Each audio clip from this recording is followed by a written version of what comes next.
to you. Okay, thank you very much, and welcome all to the regularly scheduled Planning Commission meeting for December 7th. Called meeting to order, and we'll start with the approval of the meeting agenda. Are there any additions or corrections to the meeting agenda? If not, then I'll take a motion to approve the agenda. Motion to approve the agenda. And second? Second. Okay, Debbie? Brian and Brian. Debbie, can you call the roll for us this evening? Unmute, Debbie. Sorry. Okay, Peril. Brian Peril. Oh, he's muted now, I think. Oh, I'm sorry. I tried. That's okay, thank you. Winkler.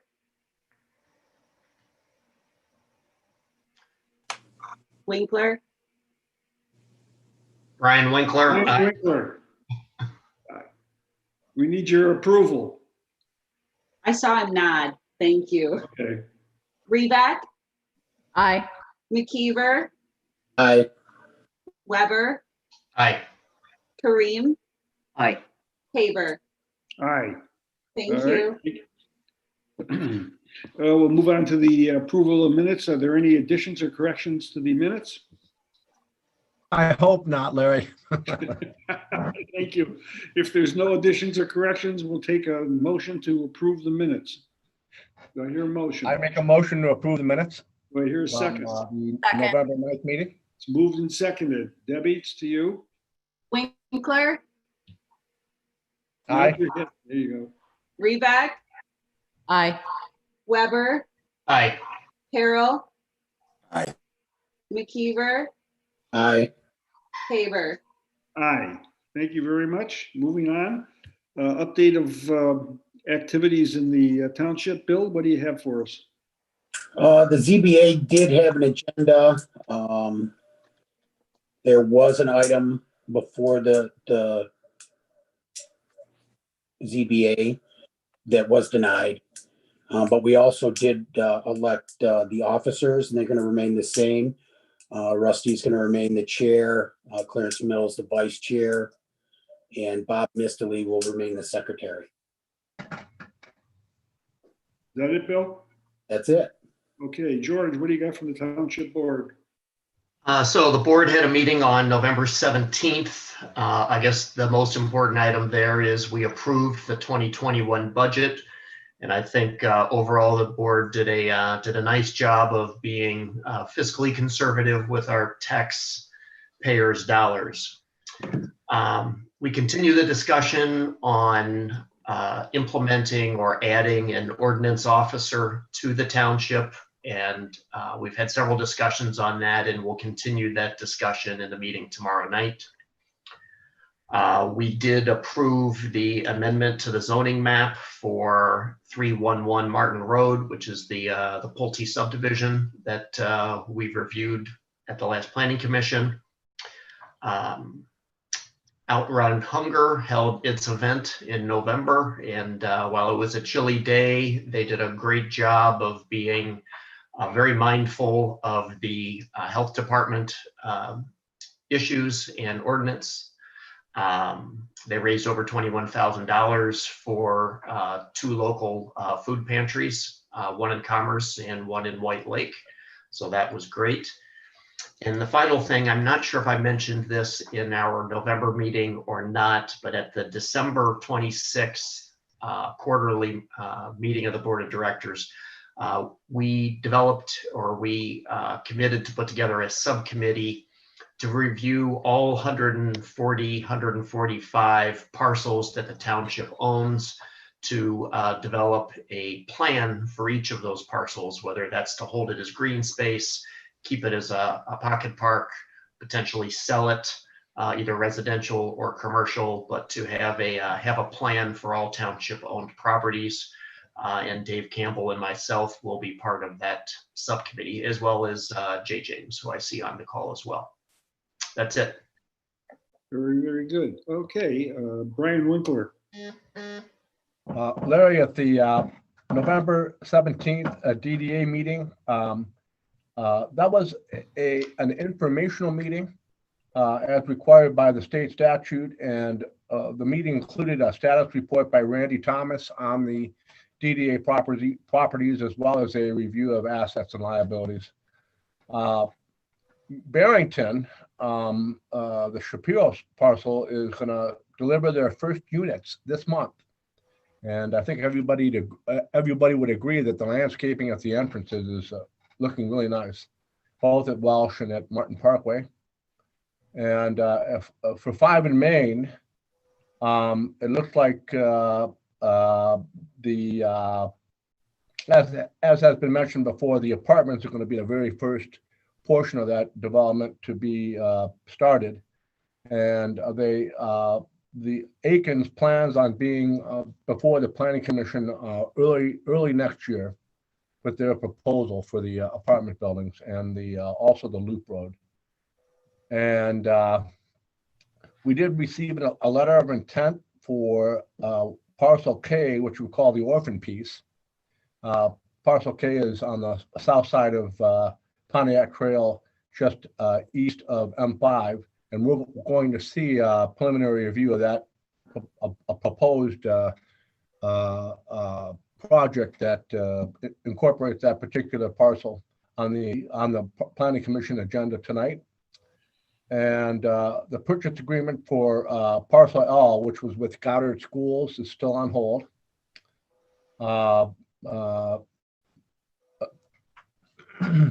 Mr. Weber talked about the Outrun Hunger charity race.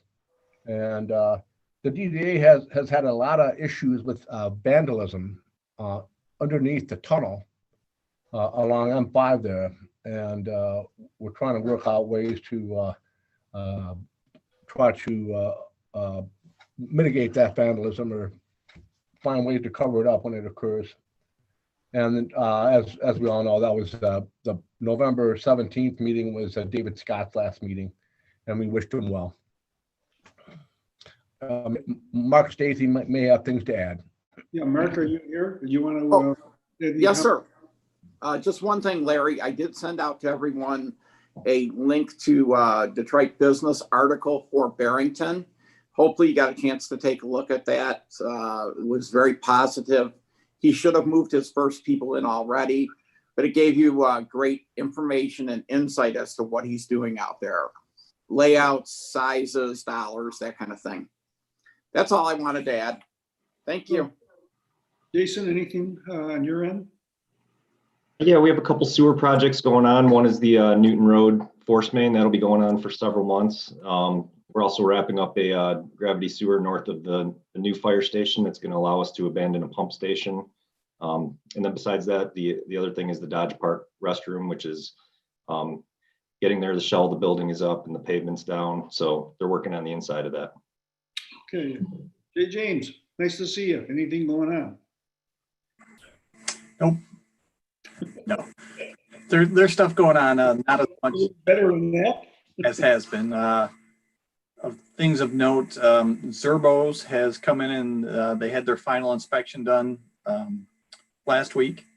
So they are getting ready to open. The owner said he probably doesn't expect to open until February.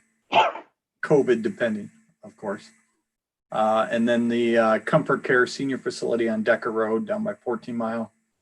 They've called in to have their final inspection this week. So they'll be opening up soon also, although I don't know when at this time. But Comfort Care sure came out nice. Good. Sure came out nice.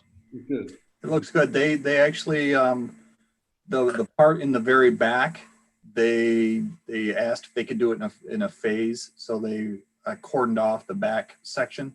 Although the building is up and you can't tell from the outside, the inside is not completed. We made them do a couple changes to make sure they had all their emergency access that still met code. But the very back piece will have to get finished off. I think it's a money flow issue. That it, Jay? Yep. Okay, very good. We'll go into public discussions for matters that are not on our agenda tonight. If there's anybody in the public watching that would like to say something that we're not going to cover tonight, this is the time to do it. Alex, you want to tell them how to do that?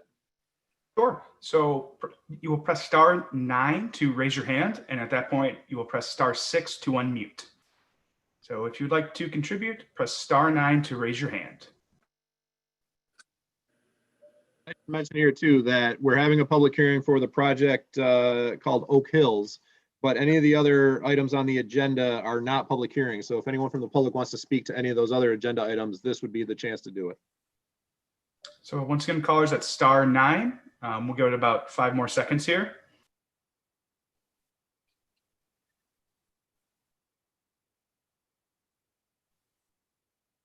And no caller has raised their hand. Okay, thank you, Alex. We'll move on to PSP 20-09 Comcast edition. This was tabled from last week. We'll have a motion to remove it from the table. Do I hear a motion? Motion to remove from the table. Do I hear a second? Second. Moved and seconded. Deb? Harrell, Aye. Reback, Aye. Weber, Aye. McKeever, Aye. Kareem, Aye. Winkler, Aye. Haber. Aye. All right, David, you want to bring us up to date on what's going on? This is the second part of their proposal here. So if you want to bring us up to date on that. Yeah, absolutely. Comcast was in front of the Planning Commission last month at the November 9th meeting for looking for 2 approvals. The first was an approval for an expansion of a special land use, and the second approval would have been for the corresponding site plan that went along with that expansion. Comcast facility on North Commerce Road, 1100 North Commerce Road, is on a property zoned R1C, single family residential. And so a utility building or a utility facility in the R1C zoning district is considered a special land use. Comcast proposes to expand on that special land use by adding a new building or adding an addition to the existing building, I should say. So because they were expanding that building, they're expanding special land use and requiring special land use approval. They got the special land use approval at the Planning Commission back in November, but the Planning Commission opted to table the corresponding site plan, tabled it looking for some revisions to the site plan, revisions pertaining to the building material and design, and to the landscaping. And the Planning Commission also wanted an opportunity to reach out to the property owner to the south, the neighboring property owner along Far Street, to see if that property owner in particular had any concerns, since they are the property owner most adjacent to the Comcast facility. And the Planning Commission was also looking for a commitment from Comcast relative to installing a sidewalk along their North Commerce Road frontage, or in lieu of that, doing a contribution to a sidewalk fund so that the township could install a sidewalk at a location that maybe was more appropriate or would prove to be more useful. The planning department had several conversations with Comcast design team in the weeks subsequent to the Planning Commission's meeting. Comcast resubmitted in third week of November. They submitted revised building elevations and a revised landscape plan in an effort to address all the Planning Commission's comments. Specifically, they changed the proposed brick cladding material on the sides of the building that are most visible to the public, specifically the west and north sides. So originally they were going for more of an off-white brick, and based on Planning Commission feedback, now it's more of a burgundy brick. They have added a sloped roof facade to the public, the portions of the building that are viewable from the public, to give it more of a residential look. The Planning Commission felt that having a sloped shingled roof on the building, or at least a facsimile thereof, would make the building more consistent with the single family zoning district that it's in. So Comcast added, it's not a true roof, but it's a parapet designed to look like a sloped roof that from the roadside gives the appearance of a traditional sloped roof. They added another row of staggered arborvitae to better screen the facility. And they've also committed to in lieu of payment for the sidewalk, in lieu of installing 600 feet of sidewalk along North Commerce Road, we would instead get an estimate of what that sidewalk would cost to install, and Comcast is agreeable to make a payment to a fund so that, as I mentioned, we can, the township can build a sidewalk at a better location. Comcast design team is on the Zoom call with us, and sure can answer any specific questions you might have for them, and I can also answer any questions you may have. But as I noted in my report, I think Comcast did a good job addressing the planning commission specific concerns from the November meeting. Okay, who's going to speak for Comcast? My name is Matt Firerobin. All right, I'm with Lutz, Staley, and Brain, and I'm speaking on behalf of Comcast with the design team. As Dave so excellently summarized there, we took what we learned from you guys at the last meeting and basically changed the color of the building to try to be more of a residential style brick color as opposed to the white.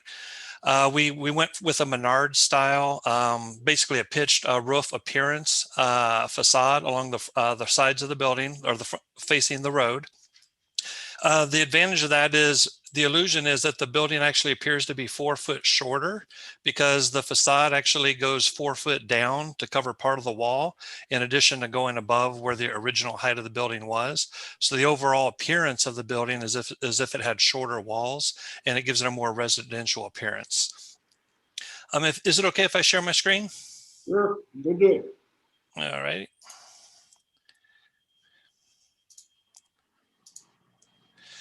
Okay, here's the landscape plan as we were just talking about. We basically added a second row that's staggered of the arborvitaes to fill any gaps that you would see as the arborvitae tapers toward the top to kind of fill that in, minimize any sight distance we're able to poke through there. In addition to that, as you see here, there's more the pitch roof we were referring to. This is a little bit higher view than what you'd normally see from the road, from both the roadside and from behind, as well as changing the color to more of that burgundy color. This is a rendering we made about standing at the edge of the road about 6 foot above the pavement edge of what it would look like. Now, this is only taking into account evergreen style trees. There are numerous deciduous trees throughout the property, but at the last planning commission, it was mentioned that those aren't leafed out throughout the year. And since they aren't leafed out throughout the year, we did not reflect them since they won't be able to provide their full screening benefit. But during the spring, summer, and early fall, they provide significantly more screening than what is visible on this view as well. That's pretty much the changes that we've made from what you had already seen. We're obviously willing to answer any questions you might have. Okay, well, thank you. Is anybody else speaking for, or just you, Matt? I do have Eddie Rodriguez with Comcast with me, as well as Dave Rector. He's the contractor that's hired us to work on behalf of Comcast, but I don't believe they intend to speak unless to answer any questions you might have. All right, very good. We can work that out. Okay, so let's open this up to the planning commissioners. Bill, anything you want to ask or any questions? I have no questions or concerns. No, George? I'd just like to thank Matt and the team for putting together what you did. I think it looks much more appropriate for that lot, and I think you did a great job, so I'm good. You're good. Okay, Brian Peril. I too am very appreciative of the product that's in front of us. I guess I just have one question, and I'm not opposed to anything. I think this is great. I just want to make that apparent on the onset. But the Matt, this is a question for you. The fencing or the screening in the front of the property, I guess it'll be on the west side of the property. How is that different than what's there currently? Currently, it's just a chain link fence. What we do intend to put in is obviously replace that chain link fence, but in addition to just the chain link, to have slats to basically have privacy slats along the length of it to provide that additional level of screening. So would you be putting in a brand new fence that would have brand new wood slats, or are you doing something? It's intended to be like, you can get the colored vinyl slats that just weave between the actual links of the chain link. Okay, because on here it does look like a more solid surface. I don't know if we have and I'm sorry to make a point on something so minimal, but I know we had talked about that as a commission in the past. I recall, Dave, we had mentioned that we don't necessarily love those plastic inserts, maybe. We've certainly had that discussion. I will remind the planning commission that where that fence is visible to the public, most visible to the public along the west side of the property, which would be the North Commerce Road frontage, Matt's correct that there is a lot of existing vegetation, and then they've doubled their efforts as far as the screening via the arborvitae. So now they've got 2 row of arborvitae where currently there's just the single row out there currently. So the other thing that we don't love about those privacy slats is they do tend to get beat up in a more commercial setting, whether it's customers or snowplow drivers, whoever it is. The Planning Commission might want to consider on this site that this site is visited very minimally by Comcast technicians. So the chances that the slats are going to get beat up the way they would in a commercial site is probably less. Yeah, and I'm good with that. I would leave it up, to you, Dave, administratively. I have no other issues. Thank you again, Matt. And thank you. Okay, thank you, Brian. Chelsea, what do you have? I don't have any questions. I think it looks good. Thank you. Very good. Sam? I don't have any questions. I think it looks good. Yeah, looks good. Brian Winkler? Larry, Comcast has done everything we've asked them to, and I appreciate that. Go with it. Okay. The only comment I have is I noticed there was no dumpster there, and I guess you really don't need one because there's not a lot of action there. If there is any debris, somebody will carry it off, I take it? That might be a question for Mr. Rodriguez as far as the trash generator from the site and how you guys get it removed from the site. So good evening. This is Eddie Rodriguez. So the contractors come on site with devices, if you will, boxed up, and then they unload the devices, rack and stack them, and they pull them off as they leave the site.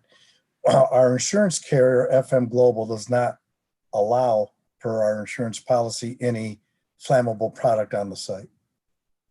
Okay. So we cannot store it on our site regardless of whether we have fire suppression or not, which we do, but they do not allow any type of storage, any flammable product.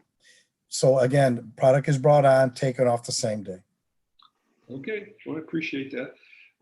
Dave Campbell, what is the arrangement made for the contribution to the sidewalks?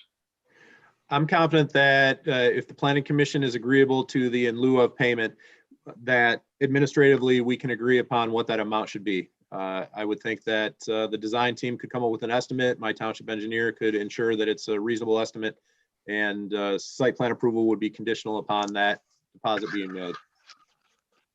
Okay, so we're going to leave that open to you folks to solve it, but that's the township will benefit from that. That's a good thing.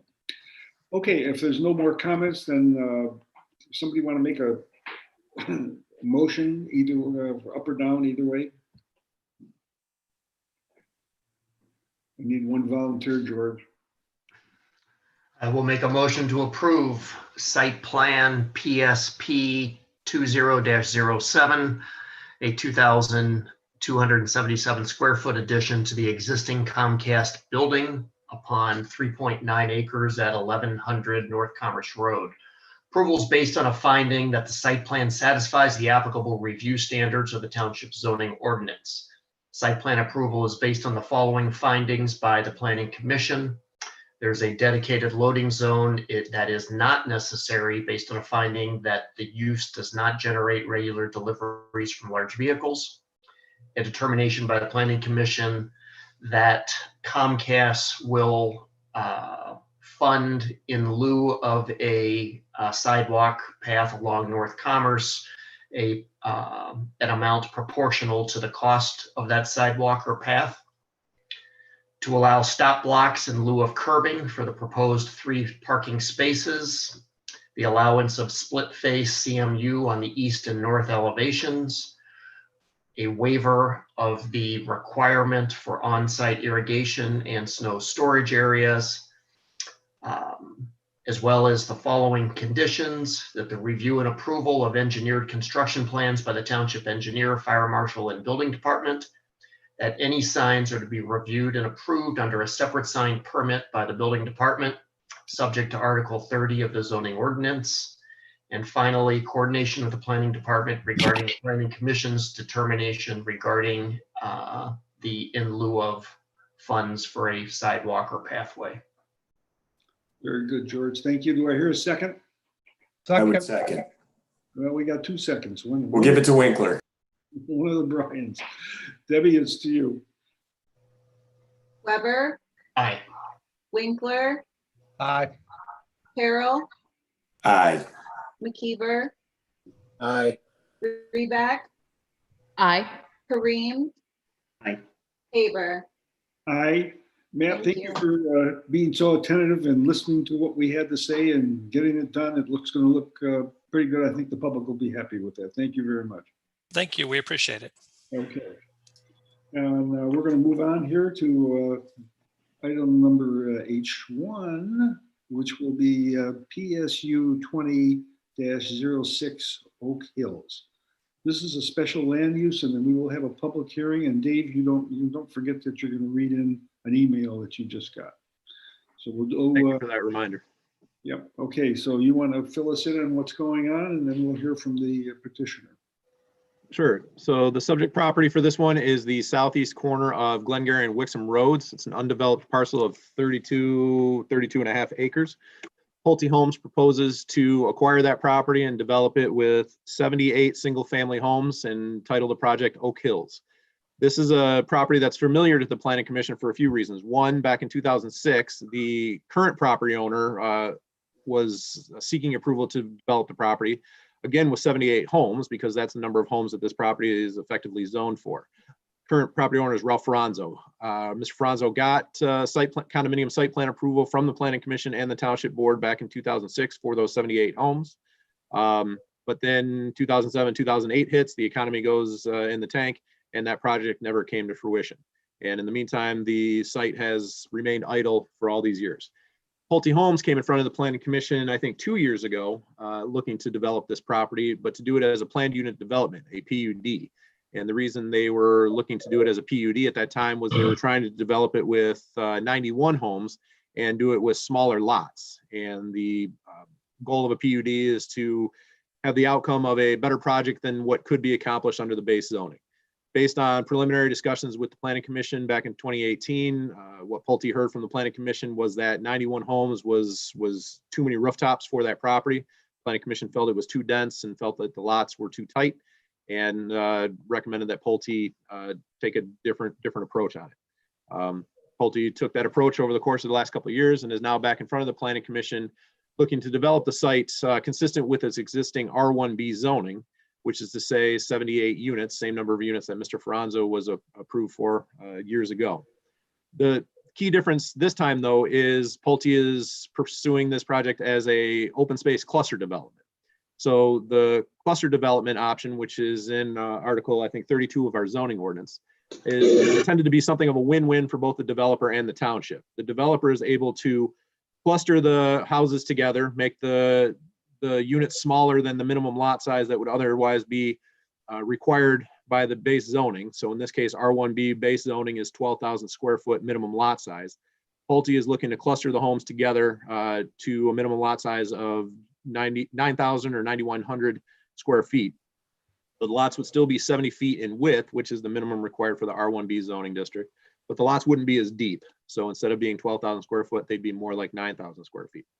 The benefit for the developer is by clustering lots together, they're able to get the same number of rooftops, but invest a lesser amount in the infrastructure and the roads that would otherwise be required if the lots were larger in size. The benefit to the township would be that the amount of space that's preserved by making every one of the homes on a smaller lot is that land would instead be dedicated to open space around the perimeter of the development, and open space in this particular case focused along the south side of the subject property.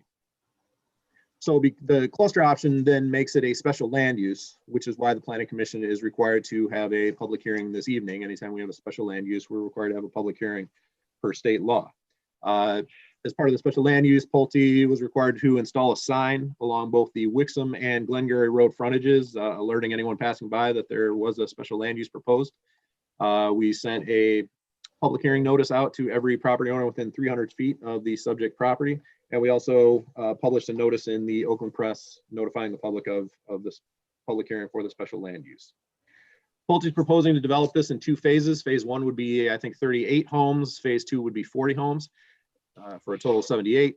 Part of phase one would be to bring in the proposed new entrance off of Wixom Road, the east side of Wixom Road, bring it through the entire property, and then tie it into the existing stub road, Trillium Hills Drive, which is currently stubbed at the east end of the subject property. And that road is stubbed from the east, from the neighborhood called Hills of Loon Lake. So when Hills of Loon Lake was reviewed and approved, they were required to put in a stub road and stub it up to the subject property. And so now that road would be extended as it was always intended through the subject property and out to Wixom Road. So there's only one new point of access to the subject property, the Wixom Road point of access. There is no new access proposed off of Glengarry. The access off of Glengarry would be via Trillium Boulevard within the Hills of Loon Lake neighborhood.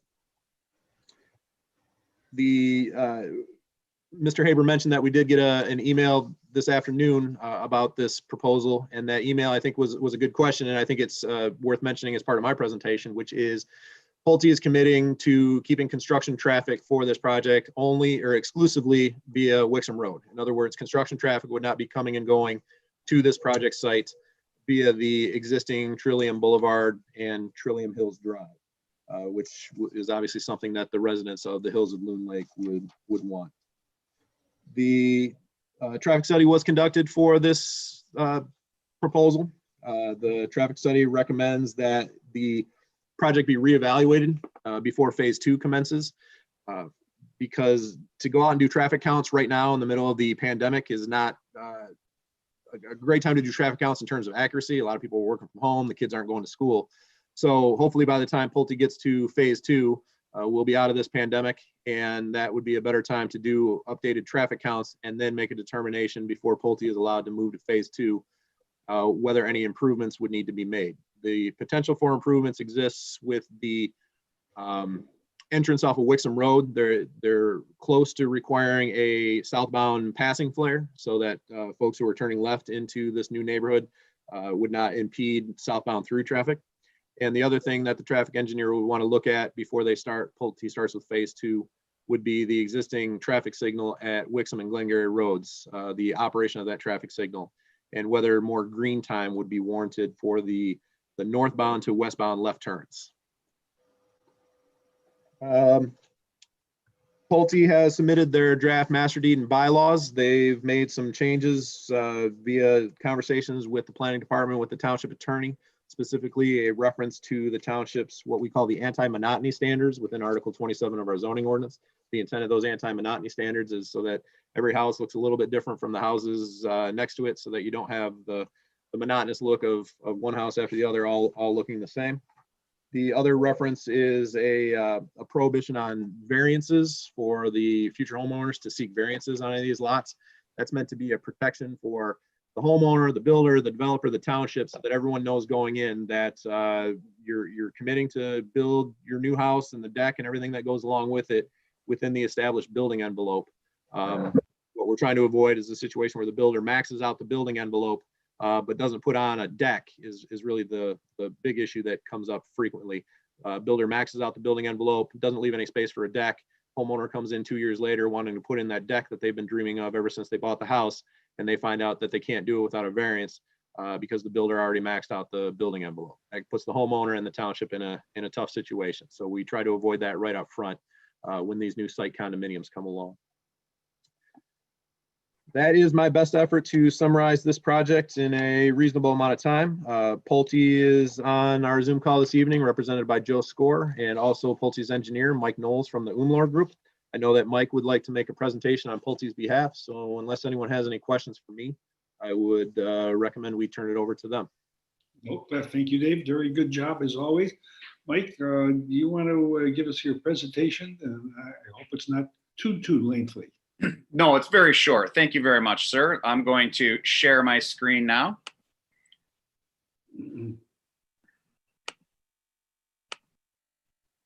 And I have a short PowerPoint presentation here for you.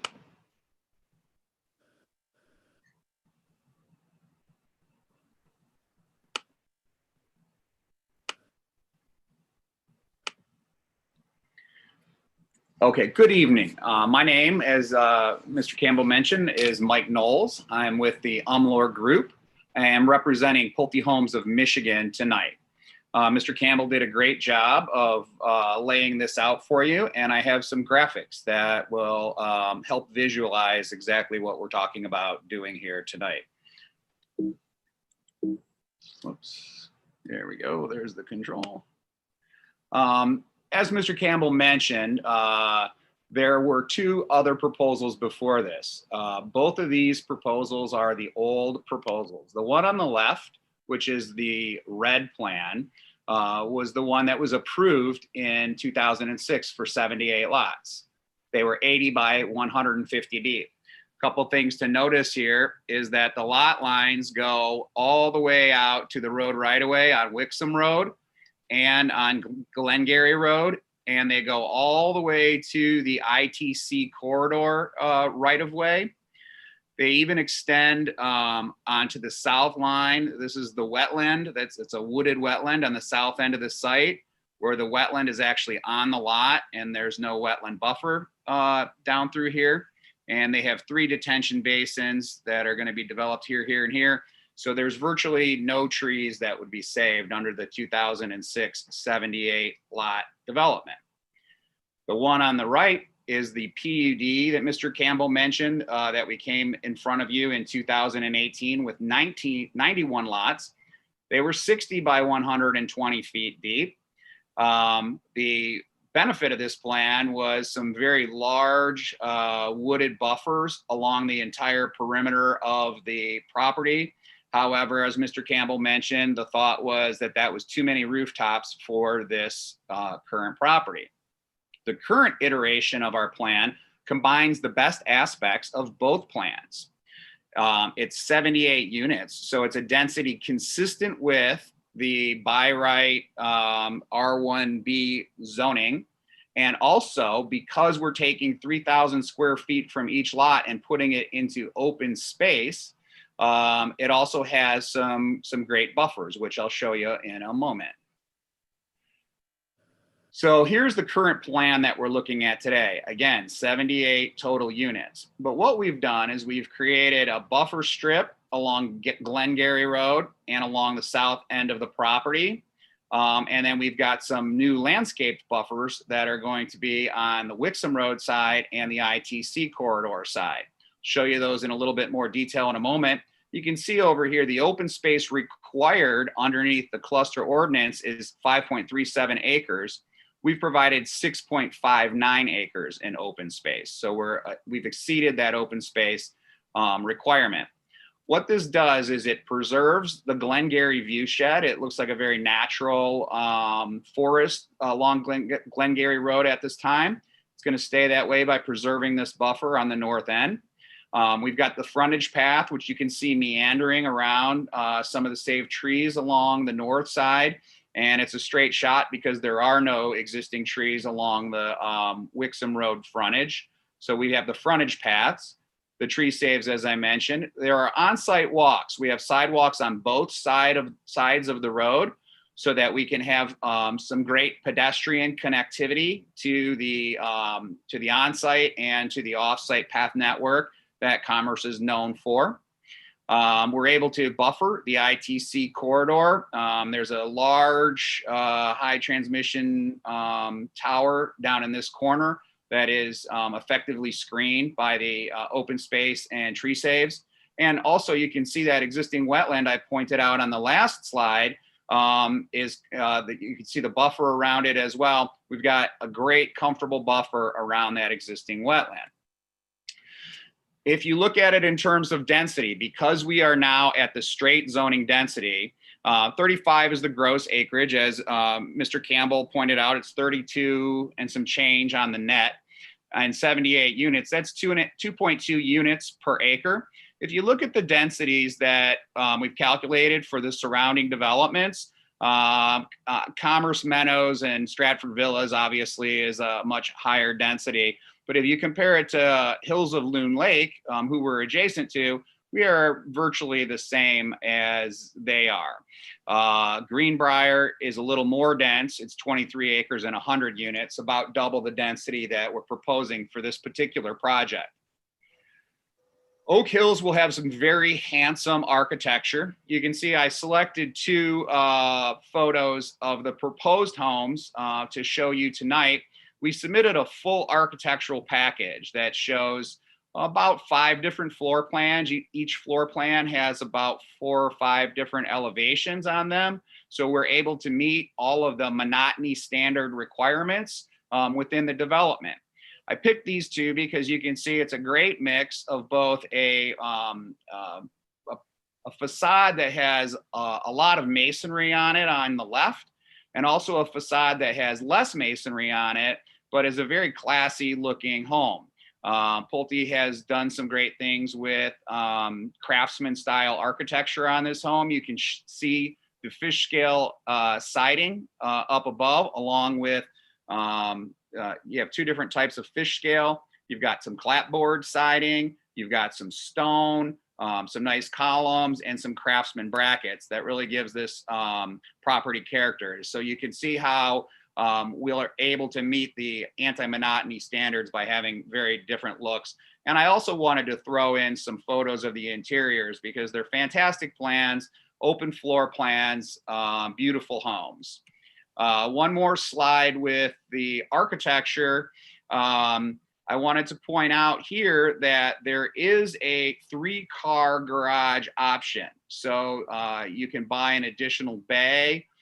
These 70-foot lots were a little wider, as I had mentioned, than the previous plan. So we were able to offer some additional architecture and also change the house mix a little bit to add some of the larger houses. These homes will be offered in the range of 2,400 to 3,200 square feet for the 78 units. Moving on to screening, I know that screening is very important to the Commerce Township Planning Commission. So I've got sort of a stepped presentation. It'll just take a couple minutes to walk through. So this is the current proposed site plan with 78 units. Along the north and along the south borders is where we focused our conservation efforts. I did a little screenshot there. It's not super clear, but what does show is that we've preserved over 400 trees on both the north and the south. There's 200 and change on the south, and the balance, about 150, are on the north. Those trees, these are not pictures of those trees, but they are correct. These are along Glengarry. They're correct for species and size. And I pulled some pictures up from some stock footage that would show you approximately the size and type of trees that matches the tree survey that we provided along Glengarry. There's a 20-inch pignut hickory. There's a 36-inch red oak. There are several groves of red maples out there that range between 6 and 16 inches. There's also a 20-inch black cherry. I picked trees off of just the north end because there's quite a bit more on the south end with some even bigger and more impressive trees. After we move from the blue sections, over here you see the green sections. So while we are asking for a waiver from the requirement to cut down the trees and build a berm, we are adding some berms. So we have a berm along Wixom Road on about the south quarter along Wixom Road, and then also just north of the entrance. That's this 8-foot high proposed berm and 10-foot high proposed berm along this entrance here, which will create a very nice screen from Wixom Road. In addition, in the areas where we're not preserving trees and where we're unable to get a berm in, we have jammed it full of a landscaping buffer. Along Wixom Road and along the ITC corridor, you can see we've added 145 conifers, evergreen trees, to create a very nice screen along both of those areas. And then, of course, we have the 184 street trees that are required under any scenario. Lastly, we have a detention basin screening that is required. We have 80 trees and plus some shrubs and some ornamentals that are required in this area. And we also have the landscape along the entry, which adds another 33 trees along with different types of grasses, bushes, and flowers in the entrance area. You can see I added those in orange along here in that sort of berm area to create just a very nice perimeter around this entire development. This is an actual rendering of the proposed entrance walls. You can see there's walls on both sides of the entrance over here, and this is a rendering of what those walls are going to look like. That's it for the visuals tonight. Joe Score and myself are here to answer any questions you have, and I hope that we can count on your support for this project. Thank you very much. Nice presentation, Mike. I appreciate that. It was very well done. Before we move on, Alex, how many people do we have from the public that are interested in this? So we have 2 callers that are waiting. Shall we open it up to them? Not yet, in just a second. I'd just like to explain to the callers and to the public that's watching that this is a public hearing. You are welcome to speak. We're going to limit the speeches to 2 minutes. And we ask you not to repeat anything that is someone else already said. We hear what you say. We may not answer your questions, but we do hear them, and we take them into consideration. Sometimes we'll backtrack a little bit and have the developer say some more things, but most of the time we're just going to listen, and we're going to accumulate what we find. So with that, I'll open the public hearing. Alex, you're up. Okay, so callers, press *9 to raise your hand if you would like to contribute.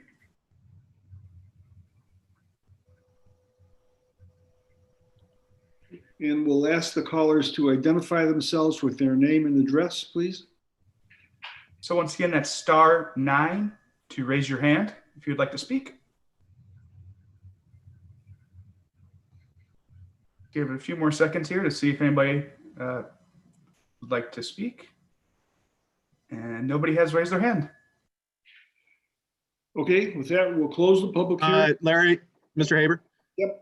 We did receive the one email. If I can just summarize that so that it's included as part of the public hearing. I thought you did that at the beginning. I will do it as part of the public hearing if we can. You got it. Go ahead. So this is from, I'm not going to read the whole thing because some of it is has to do with another issue, but this is from Monica Malone. We did not get Miss Malone's physical address. However, she is a resident of the Hills of Loon Lake.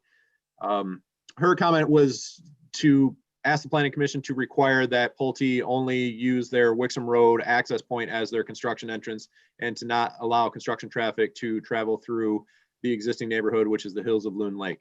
I called Mr. Score this afternoon and to ensure that that wasn't going to be problematic for him. I also talked to Mr. Knowles about that. Both of them confirmed that they don't have any issue with that. So my recommendation would be that we include that within their site plan approval if we get to that point this evening. Otherwise, Ms. Malone said that she plans really look like a job well done. Past plans were simply too dense. Thank you for keeping the balance between development and community in the forefront. So those were her comments. Very good. Thanks, Dave. And Alex, you had nobody else in the public hearing, so we'll close the public hearing and we'll go to our commissioners here. And we'll start with you, Bill. What do you got? I don't have any questions for this development. I'm satisfied with it. Wow. I was counting on you for a lot of stuff. Sorry. How about you, George? What do you got? I've just got a couple things, and I do appreciate Mike, what you did here. I think it really does look nice. First question I have is on the traffic study, and so maybe this is a question for Dave. It states not only in the write-up, but also in the traffic study that it would generate 827 new trips on average within a 24-hour weekday. Yes. And for the life of me, I cannot figure out how they could possibly get to 827 new trips. Maybe I'm missing something in the definition. The national average for a single family home trips per day, or an average weekday, is a little over 10 trips per day. So that does come out to a little bit over 800. Now, keep in mind, that's trips both in and out. So if you leave and come back, that's considered 2 trips, the way a traffic engineer defines a trip. So if you think of a typical single family home with 2 or 3 kids, school, baseball practice, all that fun stuff, I don't think it's unreasonable to think that 5 trips out and 5 trips back in per day is excessive. So, okay, got it. I'm still struggling with a number that big, but I understand the math. I did have a question on the construction traffic, so you've already spoke to that. Maybe one question for Mr. Score, just what was the rationale behind doing this in two different phases, phase 1 and phase 2? And wouldn't that be just the construction traffic along phase 2 with the way you have it laid out? Wouldn't that be disruptive to your phase 1 owners? Well, to answer your question, Trustee Weber, I think first and foremost, we bond for the entire development. So any security and or bonding is for the entire development. Relative to the dollars associated with the construction of the entire development. So I think there's the security associated with that. Relative to two phases, it's just one of these situations where it's a 78 unit development. We think it makes sense to split the phase. And again, it's just a construction phase. We'll do mass grading for the site, but when it comes to utilities and roads, I think it's just more prudent to do it in two phases over a period of a year. If I may add, Trustee Weber, thank you, Joe. We do all of the mass grading, all of the frontage landscape, the tie-ins both at Wixom Road and to the stub street at Trillium, the tap-ins to the sanitary and the water main. All the major infrastructure is done with the first phase. So the only thing that we leave out is just the actual installation of the pipe that services the phase 2 lots and the roads. And the reason that we like to do it that way is when buyers come in and there's 78 units and a lot of roads, it can sometimes feel like there's no sense of urgency or that there's a big busted job and maybe I'll just buy next year and see what happens. Whereas if you have controlled construction, where you have 38 lots in the first phase, it's kind of like, well, we want to make sure we get the ones that back to the woods or that walkout lot that we have our eye on. And the other thing it allows Pulte to do is to control the construction through the development. So you make a good point.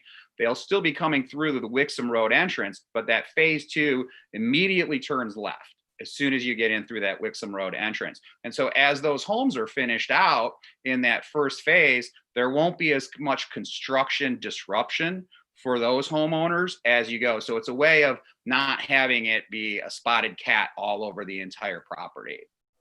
Thank you. That's all I have. I think you guys did a very nice job, and I think you addressed Mr. Haber's original comment on putting a size 13 foot in a size 10 shoe. So I think it's a great compromise, and I think it looks very, very nice. Thanks, George. Brian Peril. Yeah, I would. I'd like to mention that again. I think the modification to the density was important in getting this done. The only question I have, or more of a request for a walkthrough, Dave, in your planning notes, you made a suggestion that we could consider, which would be a trade in regard to the south, in regard to the north to south sidewalk connection. Yes, Mike, it might be easier for Mr. Knowles, if you could throw up the site plan and the portion of it where the connection is made to Trillium Hills Drive. Yeah, let me do that. All right, sharing that, jumping to this, and let's go up. Okay, let me go to the plan that I haven't highlighted. Here we go. This is a great one. So this is the connection to Trillium Drive right here. The street itself goes right up to the property line. The sidewalk, however, does not go to the property line. If you look at this overall plan, Trillium Drive goes straight through across ITC, but their sidewalks stop right here.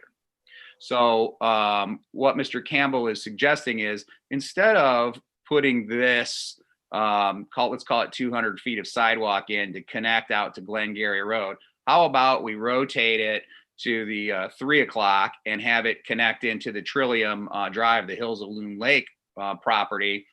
We did discuss this, Mr. Score and I, We're happy to do it so long as the easements are in place. And I think there already is a public road right of way. I know there already is a public road right of way there. We're happy to move that 200 feet of sidewalk and go across there, so long as we don't have to chase ITC because that can be a real bear. No, I don't like dealing with ITC either, but the thought would be that as long as you can keep it in the public road right away, then you wouldn't need any blessing from ITC. Yes, sir. We're happy to do that. Mr. Score confirmed that for me a few days ago. Okay, thanks for answering that. I appreciate it. All set. There you go. Thanks, Brian. Chelsea, got any comments? I don't have anything to add. I think it looks good. Okay, Sam? No comments. Looks great. Good. Brian Winkler? The one comment I have, Larry, is actually a compliment, and that is how the density of this subdivision flows into Trillium Hills. So you'll almost look like the two subdivisions were a continuation of one another, even though the architecture and the architecture will be different. But developer, the petitioner, has done a great job. Okay, really good. The only comment I have is that the sidewalks are going to go around the whole periphery of the development. Is that correct? You said it was a straight shot on the west side, and it's going to serpentine on the north side. Yes, sir. That's correct. On both frontages, on Glengarry and on Wixom, and then internally there's sidewalks on both sides. So it's a great pedestrian connective site. That's really the only question I have. I think you've done a nice job with this. And Larry, could I add something? Sure, go ahead. I don't know if you guys want to address it. My memory says there is an issue with ITC in the sidewalks, and that's why the sidewalks don't extend across there. So I don't know if you could approve it, preferably going and tying into those sidewalks, but if it's an ITC issue that the sidewalk goes north again, like shown on the plan. Well, how do we resolve that? I just think it's going to be an issue, and instead of them having to come back to see you again, you could approve both ways.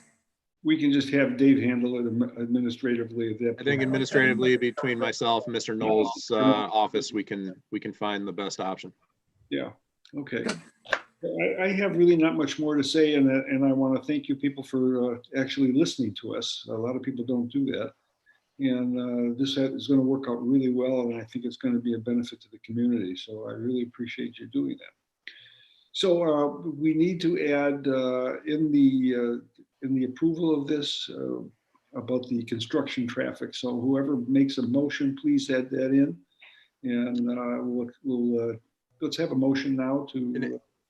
If I can jump in quickly before a motion is made, I just want to remind everyone that if the Planning Commission grants approval to this project, really two approvals, one for the special land use and one for the condominium site plan that goes along with it, the Pulte would be right back in front of the Township Board tomorrow evening for the board's approval.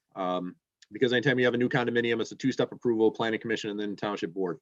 The way the calendar fell in the month of December, Planning Commission and Township Board meet on subsequent evenings. So if they get their approvals tonight, Mr. Weber is going to see these guys wearing his township trustee hat tomorrow night. Mike and Joe, you got 2 nights away from the family. That's all I can tell you. So, okay, does anybody would like to make a motion for this, please? Larry, I'd be happy to. It's Brian Farrell. I'd be happy to move to approve PSU 20-06, a special land use for residential open space cluster option for the Oak Hills site condominium on undeveloped property zoned R1B at the southeast corner of Glengarry and Wixom Roads. Special land use approval is based on a finding by the Planning Commission that the proposed single-family site condominium complies with the cluster option development standards contained within section 32.05 of the zoning ordinance, as well as the general standards for a special land use contained within section 34.08 of the zoning ordinance. The Planning Commission further finds 1, a 5-foot berm along the project's frontage of the main thoroughfares of Glengarry and Wixom Road shall not be required, as it would impede on the developer's ability to preserve existing natural features around the site's perimeter and could also prove problematic for future maintenance of the municipal water and sewer mains along Wixom and Glengarry. Special land use approval is conditioned upon the following. Number 1, No building permits for new homes in phase 2 shall be issued until a post-COVID reanalysis of the traffic impact study, particularly the operation of the signal at Wixom and Glengarry and the need for a southbound passing lane on Wixom Road, is conducted by the township's traffic engineer. Should the reanalysis confirm that either improvement is warranted, Pulte should be required to complete said improvements per the RCOC's standards. The planning director shall have the authority to grant an extension should we find ourselves in a traffic altering pandemic when Pulte wishes to commence with phase 2. Number 2, approval by the Commerce Township Board of Trustees of the corresponding condominium site plan, including the condominium master deed and its exhibits. Number 3, a limit of construction access to Wixom Road. And number 4, I'm just looking for real quick. I know I had it here somewhere. Apologies. I had it here. No variance provision in the master deed? I was going to speak on the sidewalks. Okay. I was going to mention the plan. Pulte agrees to trade the north to south sidewalk connection. They are proposing connecting the Glengarry path with the Trillium Hills Drive sidewalk for 200 feet of pathway along Glengarry within the public right of way, if possible. And they agree to work with the planning commission or administrator to get that done if it is feasible, and Dave Campbell believes so. Was there something else we should add, George? I'm sorry. I was just going to mention the no variance provision in the master deed due to the size of the lots. And I believe, based on my correspondence with the township attorney today, that already exists. Okay. Okay, that's good. Do I hear a second? I'll second. It's moved and seconded. Deb, it's up to you. Harold? Brian? Brian Pirro. Aye. Can you hear me? Weber? Sorry. Yes, Aye. thank you. Weber? Aye. Winkler? Aye. McKeever? Aye. Kareem? Aye. Reback? Aye. Haber? Aye. Look forward to seeing you doing that, folks. We're gonna go on to the next phase. Well, Mr. Hayward, so what we just approved is a special land use for the cluster option. We need a motion for the corresponding condominium site plan. We're going on that right now. Thank you. Okay, that's BSP 20-09. And any more further comments that you want to make on that, Dave? I don't think I have any more further comments. No more? Okay. Any of the planning commission, any questions about the site plan? None? Then we'll take a motion to approve or disapprove. Anybody? I'd be happy to do it again, Mr. Haber. Okay, thank you. Not getting sick of listening to me. Move to recommend the Commerce Township Board of Trustees approve PSP 20-09, a condominium site plan by Pulte Homes of Michigan for Oak Hills, a 78-unit single-family residential site condominium to be developed on 32.4 acres at the southeast corner of Wixom and Glengarry Roads. The Planning Commission's recommendation of approval is based on the Planning Commission's approval of the special land use for a residential open space cluster option, as well as a finding that the proposed site condominium complies with the applicable standards of Articles 35 and 37 of the Commerce Township zoning ordinance. The Planning Commission's recommendation of approval is subject to the following conditions. 1, final approval of the condominium site plan and master deed and its exhibits by the Commerce Township Board of Trustees subsequent to vetting by the township attorney. 2, review and approval of the master deeds exhibit B, documents by both the township attorney and township engineer. 3, review and approval of engineer construction plans by the township engineer, fire marshal, building department, and the applicable departments of Oakland County in the state of Michigan. 4, review and approval of an updated landscape plan by the township's landscape architect to address items noted in the review. 5, administrative review and approval by the planning department of revised plans that address any items noted in the planning department's review letter and any revisions required by the planning commission, including compliance with the planning commission's direction regarding an offsite pathway connection along Glengarry Road across the public road right-of-way adjacent to the ITC corridor. 6, new residential roads and new approach to Wixom Road to be reviewed and approved by the RCOC. 7, entrance sign and or features to be reviewed and approved under a separate sign permit by the building department, subject to the requirements of Article 30 of the zoning ordinance. Thank you, Brian. You're getting very good at that. I'm just going to pick on you more often, that's all. You're welcome. Do I hear a second? Second. It's moved and seconded. Debbie, it's up to you. Farrell, Aye. Winkler, Aye. McKeever, Aye. Reback, Aye. Kareem, Aye. Weber, Aye. Haver. Aye. Thank you. Go for it, gentlemen. Thank you very much. Good luck tomorrow night. Thank you very much. We appreciate the support. And we're going to move on to PPU 20-01, the reserves at Crystal Lake, and this will just be a preliminary review. Dave, you want to chime in? Sure. So this is another project that the Planning Commission has seen a couple times as it has evolved. It is now to the point where they are formally submitting for a PUD, a planned unit development, for the subject property on the north side of Sleeth Road between Duck Lake and Bass Lake Roads. This property is the westernmost of the 3 gravel pit properties or dormant gravel pit properties along the north side of Sleeth Road. The property includes the entire property is 160 acres, but that includes about a 40-acre man-made lake. And the developers are proposing to keep that lake so that they can develop the property and title it the Reserve at Crystal Lake. The Reserve at Crystal Lake would have a total of 203 single-family homes, some of them lakefront homes around that man-made lake, and others inland homes. Those 203 homes would be a variety of lot sizes. And given that variety of lot sizes compared to the R1A base zoning, and given the kind of the complexities with this whole project relative to servicing the project with municipal water and sanitary sewer, and also partnering with the township to upsize the municipal water so that it can then be extended from this property and looped around the entire square mile that this property is within. Given all the complexity that is involved with that partnership and with the developers' efforts to develop the property as a brownfield through Oakland County and the state of Michigan's brownfield redevelopment financing mechanism, we all agreed, the planning department, the township board of trustees, planning commission, and the developer all agreed that the best way to move this project forward from a local approval standpoint is through the PUD process.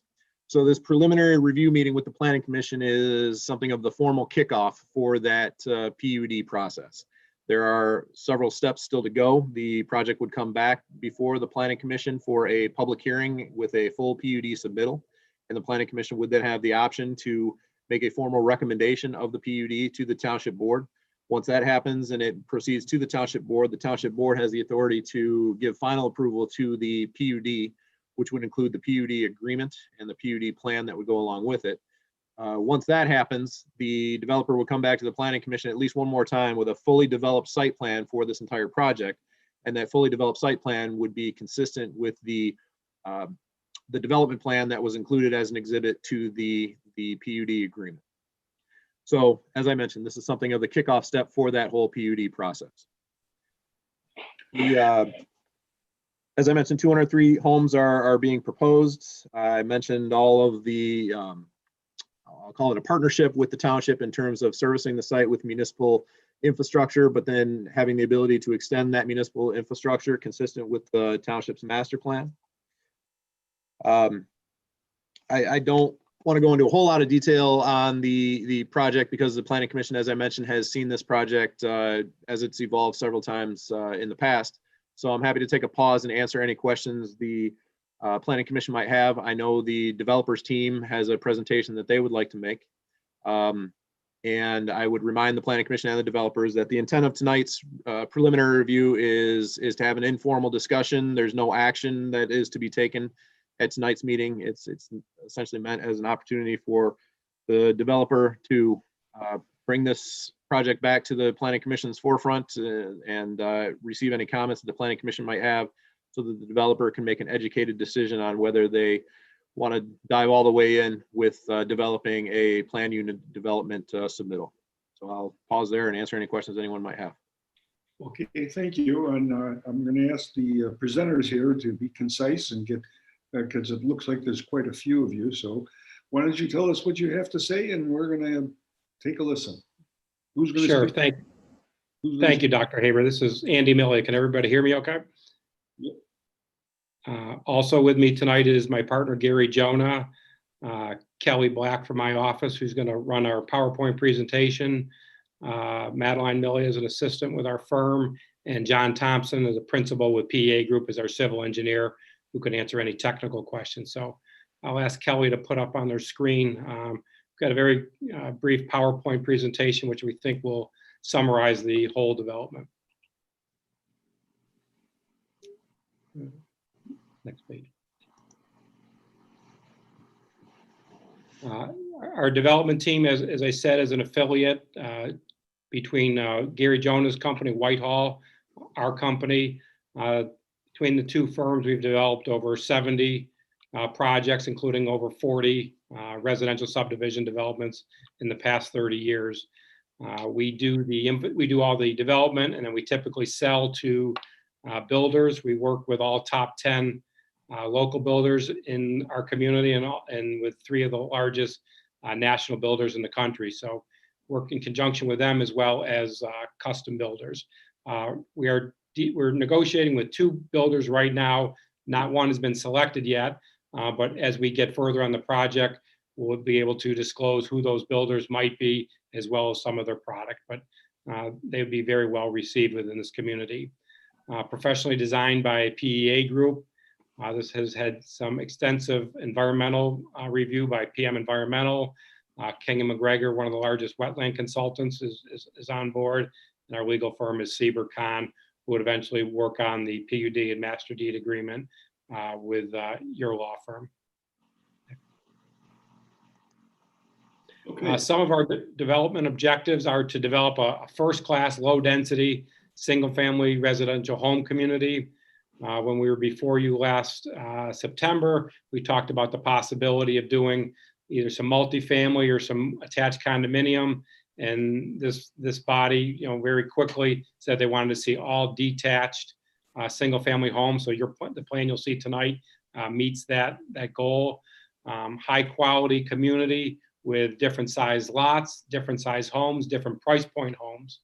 What's going on in the market and what's going on in the country in general is people want to live in a community where they can move up and they can move down. They can move into a $400,000 home, and as they start to get traction in their lives and grow their families, move up into a larger home. And then as they become older and get empty nester, they like to sell and downsize. And what we've seen is people like to do that to the extent they can, all within one neighborhood. And this is what that creates.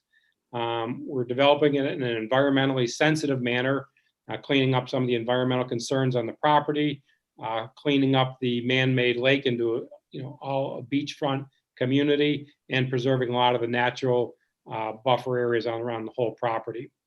As Mr. Campbell discussed, we'll be extending the sewer and water, in some cases almost 2 miles on the sewer and over 1 mile on the water. And we're not doing that via an SAD as we had discussed last time. We are paying for that upfront, and we'll be using some brownfield tax credits to do that, but it's not burdening the township with an SAD. And it will also be providing benefits of cleaning up a contaminated, blighted site. Okay, who's going to speak? I'm sorry? Let's move on. Okay. Subject property is on the north side of Sleeth Road. It currently contains a 40-acre man-made lake that was formerly used as a gravel pit. Next slide. Here's a close-up of the site. And Kelly, if you can kind of outline it in red there. It's just the property on the left with the larger lake. There's an adjacent 160 acres to the right, which is not part of this project, but it's owned by a different property owner. We feel that once ours gets developed, they will likely come along and develop theirs as well. But tonight we're seeking just, we're sharing with you comments on our 160 acre property with a 40-acre lake. Here's a view of the property. You see Sleeth Road in the foreground.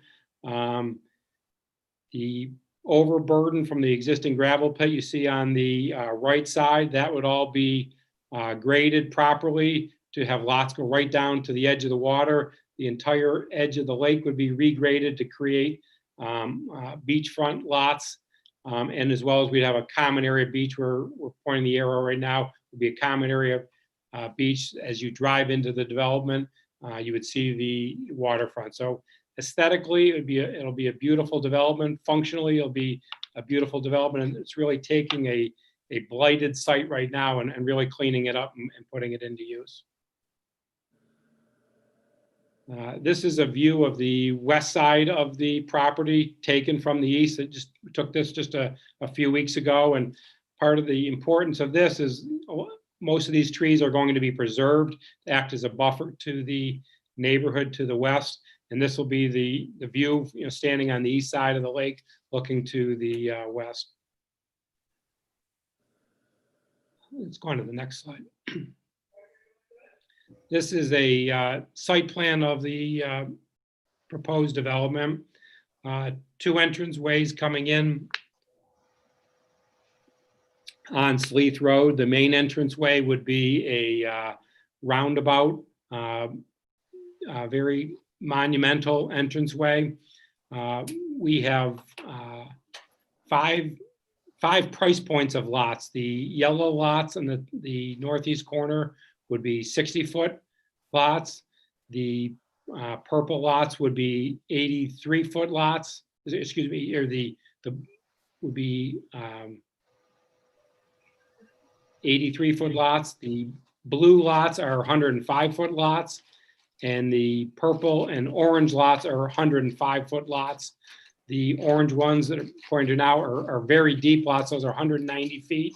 And then the purple lots are 145-foot lots. So they're all very large lots. Some of the nice things about this development, you'll notice on all 4 sides, we're maintaining a natural buffer area. On the west side of the property, which is on the left, there's a natural buffer there, which we'll be maintaining over 40 to 50 feet on that side. That's coming at a great expense to us because normally we'd want to do a double-sided road there, but we're just doing a single-sided road, maintaining that buffer area there, and then lots to the right. The northwest corner, the top left, buffer area all around that, buffer area to the entire north side. And one of the things that this body requested last September when we presented was a buffer area on the east side, which is the right side as well. So there's a buffer area there, and then a very generous buffer area in this southeast corner. With the exception of some of the yellow lots, all of the lots either back up to the lake or back up to a green buffer area or a park.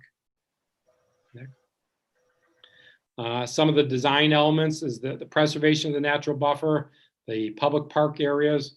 We would have a clubhouse and beach area up front.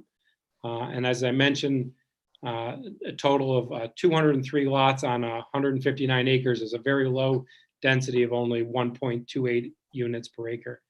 Can I go back to the slide for the site plan for a second? If you look at the roundabout area and just to the corner right there, we're maintaining a open area there. Instead of putting lots in that area, we chose to maintain that's open. That would be for all the residents in this area to use that. We could do a non-electric boat launch in that area, and it would finish off the beach area as well. So driving into the subdivision, driving out, you're going to have a view of the lake as well as an actual active use of the lake as well.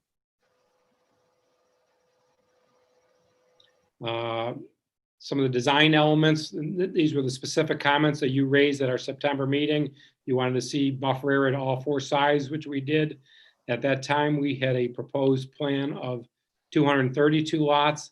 At your request, we've reduced that down to 203 lots. We've added more park areas, more buffer areas, and we've increased the lot size to allow for larger, more flexible home design. So the large lots went from 100 feet to 105 feet. It makes for all side yard or side entry garages and can do very large homes on it as well. Public benefits of doing this PUD, we're cleaning up an environmentally contaminated and unsafe property. We're extending the municipal water and sewer, which helps the residents all along the way, but we're upsizing the water main, which will help feed the developments to the west and the north as well. So benefiting a lot of the existing residents in there. Preservation of the natural buffer areas and the creation of a walking path to service the other township residents.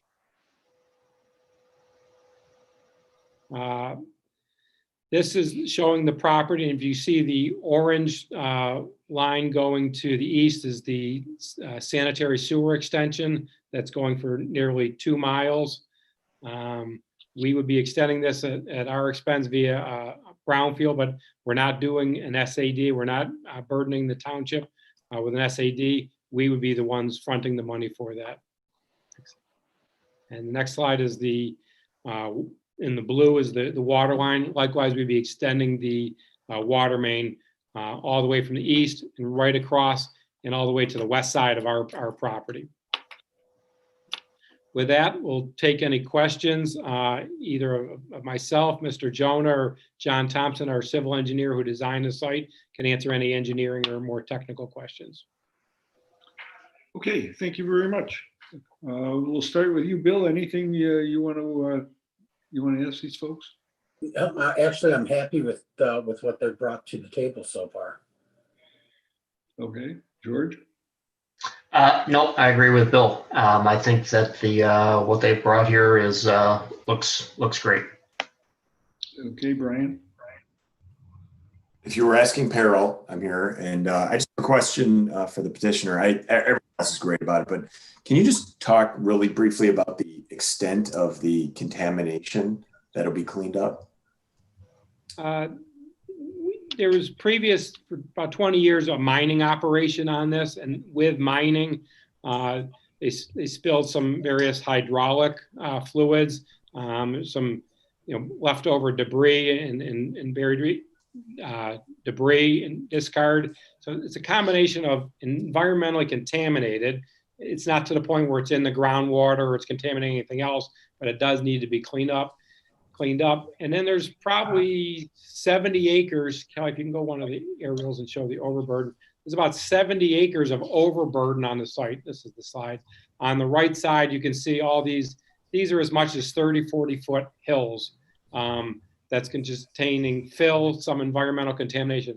This would all be cleaned up and graded out. So it's a combination of cleaning up the environmentally contaminated soil, as well as modifying it and getting rid of the general blight of the area. Appreciate it. Thank you very much. I'm all set. Elsie, any questions? I think it looks great. I don't have anything. Sam?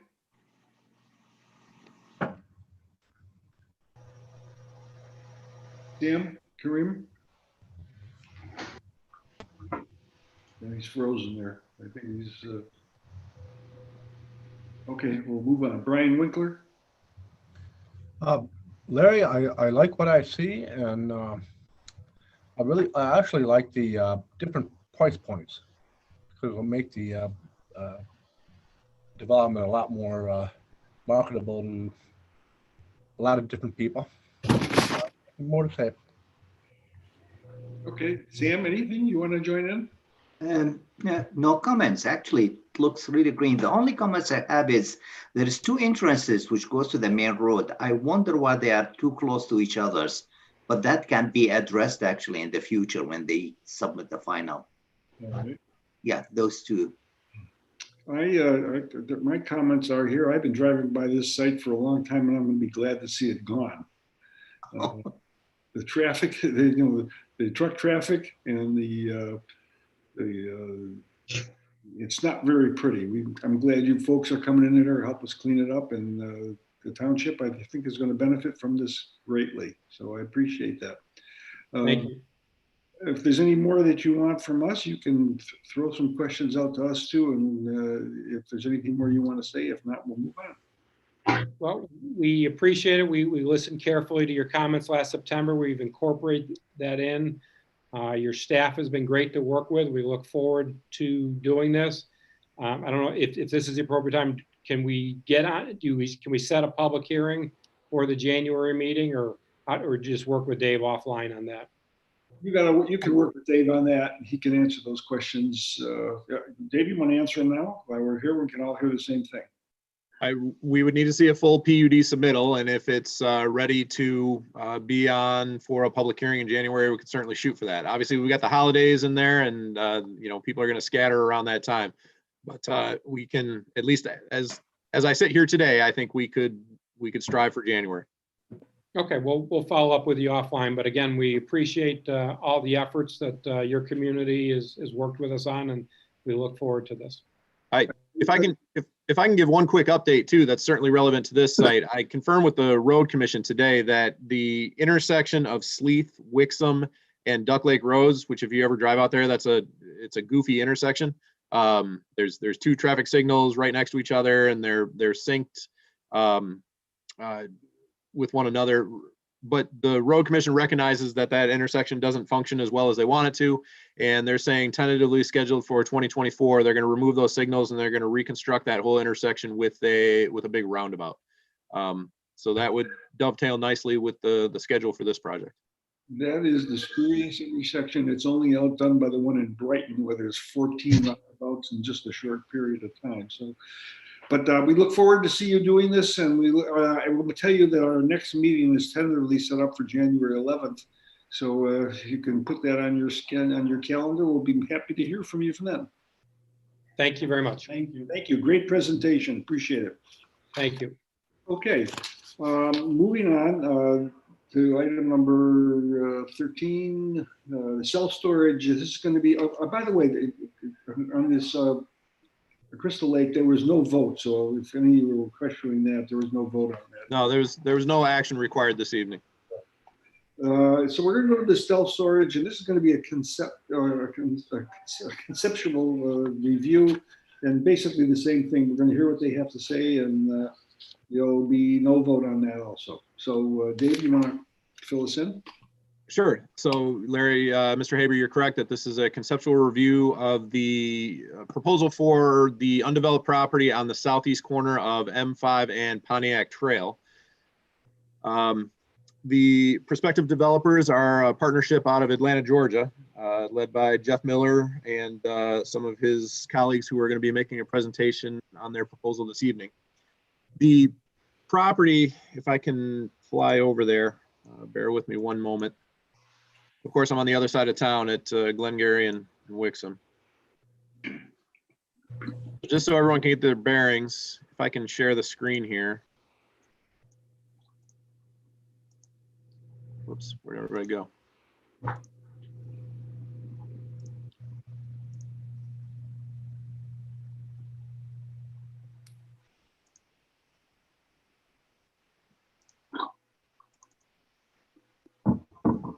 There you go. We're done talking about Comcast, right? You want to do that one again?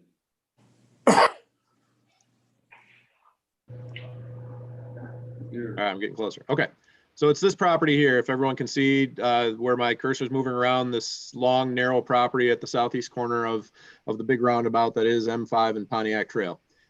The property is zoned TLM, Technology and Light Manufacturing, but it is also within our Haggerty Road Corridor Overlay District. And as the Planning Commission is aware, the HRC overlay allows for land uses that are not otherwise permitted in the base zoning, so long as those other land uses are developed to the higher and better standards of the Haggerty Road overlay. And one of those uses that's the discussion this evening is for self-storage facilities. So if the Planning Commission will recall, or those of you who were with the Planning Commission a couple of years ago, self-storage facility that is now up and running at the corner of Oakley Park and Haggerty Roads. Similar situation, that property was zoned TLM, Technology and Light Manufacturing, also within the Haggerty overlay. And the developer on that property wanted to do climate controlled self-storage. And the way they were able to get their approvals is to do a special land use for that self-storage in the Haggerty overlay. And that development is the Beyond Self-Storage facility that's there today. The potential developers who are joining us this evening out of Georgia are hoping to go through a similar process for this property, to do a self-storage facility as a special land use within the Haggerty overlay. But before they went that far with their proposal, they wanted to have this conceptual review with the Planning Commission this evening. This property is unique in that it's the classic case of great visibility, but not so great accessibility. If we zoom in a little bit and look at its frontage along Pontiac Trail, you'll see there's an existing curb cut. I hope everyone can still see where I'm pointing with my cursor. Yeah. So there's an existing curb cut, but if you look at where that lands within the northbound to eastbound slip lane from M5 to eastbound Pontiac Trail. So to utilize that existing curb cut, the only traffic that could legally get in and out of that driveway would be traffic using that slip lane. And I'm not even sure if the Department of Transportation would even allow that to happen, because this slip lane is still within their jurisdiction. M5 is meant to be a limited access highway. So I'm not even sure they would allow that curb cut to be utilized. Also keep in mind that there's this raised divider between the slip lane and eastbound Pontiac Trail. And so for someone on eastbound Pontiac Trail to use this driveway, they would have to drive over this raised island to get to this driveway. So not an ideal situation. This property right next door is owned by the Commerce Township Downtown Development Authority, Mr. Stacy and all his friends on the DDA. And they market this property as Parcel K. And what's key about this property is it has its own driveway that, based on how this property could potentially be developed, this property, smaller property, would be key to the larger property, because this driveway fronts on Pontiac Trail once the merge has occurred from the slip lane with the rest of Pontiac Trail. So to access the larger site, you'd effectively need this driveway on the DDA's parcel. What the developers are proposing is self-storage, as I mentioned, and we recognize that this property, because it has such great visibility and because of its proximity to the 5 and Main development that is going to come online on the north side of Pontiac Trail, we see this property as something as a gateway into the Downtown Development Authority's Commerce Town Place development area, and the 5 and Main development in particular. So the township and the DDA have, and the developers within Commerce Town Place have a high expectation for what's going to be developed within the vicinity of their investment within Commerce Town Place. So the expectation is that this property is going to have a high level of development, but also given its limitations as far as access, the planning department and the DDA felt it was worth a conversation with the planning commission for a use that's a low traffic generator, and self-storage would be a low traffic generator. So the conversations that we had with the prospective developers, who are going to make their own presentation here in a second, is that if the township and the DDA are going to go along with having self-storage on this property as a special land use, the expectation is that it's going to be very high-end self-storage in terms of the building design, the architecture, the landscaping, the layout, and so forth. So the developers submitted a concept plan that they feel achieves that high-end self-storage facility, high-end in terms of the design and the aesthetics of the building. And then they've also offered to cooperate with the township with respect to connecting the Michigan Airline Trail, which is down here to the south. So this is, of course, our great new rail trail that has been very popular. The township hopes to connect the rail trail with, one way or another, with the 5 and Main development. And this property might be key to doing that. So what the prospective developers are offering is for that connection between the Michigan Airline Trail up to Pontiac Trail would go through the east side of their property. And then where it goes from there, the idea would be that pedestrian and bike traffic would be directed to the existing intersection of Walnut Lake Road and Pontiac Trail, where there will be a traffic signal with pedestrian crossings, so that bikers and walkers and runners can make a safe crossing here. In other words, we don't want to encourage anyone to try to make a pedestrian crossing in anywhere close proximity to the M5 roundabout. So that's the conversation that the developers would like to have the Planning Commission this evening, is whether the possibility exists to develop this site with self-storage as a special land use, given their efforts to provide a high quality development with respect to building design, site design, landscaping, so forth. So I'll pause there, see if there's any questions for me. Otherwise, I will stop sharing the screen and I will turn it over to the prospective developers team who have their own presentation they would like to make. Okay, and who will speak for this development? Hi, my name is Jason Linscott. I'm going to speak on behalf of it. And Jeff Miller is on the phone as well, who's part of our team. Thank you, Mr. Campbell. I appreciate the intro. I'll get going. I'll try and keep this brief. I know it's getting late. So I'll try and keep this as brief as I can. We're based in Atlanta, as Mr. Campbell said. We own shopping centers and self-storage facilities kind of all over the East Coast, though, east of the Mississippi primarily.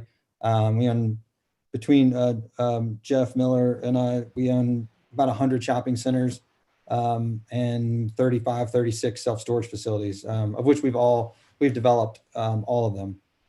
So all of our projects, particularly in self-storage, are ground up development like this. And we're pretty proud of them, proud of architecture, proud of how we operate them. We own and operate them ourselves. It's our brand. You can hop online and see us. It's called Space Shop Self-Storage and our management company. So I'll go through a quick presentation. Wanted to kind of give you that background. The one thing I'll mention real quick too is sort of how we got here in terms of this particular site.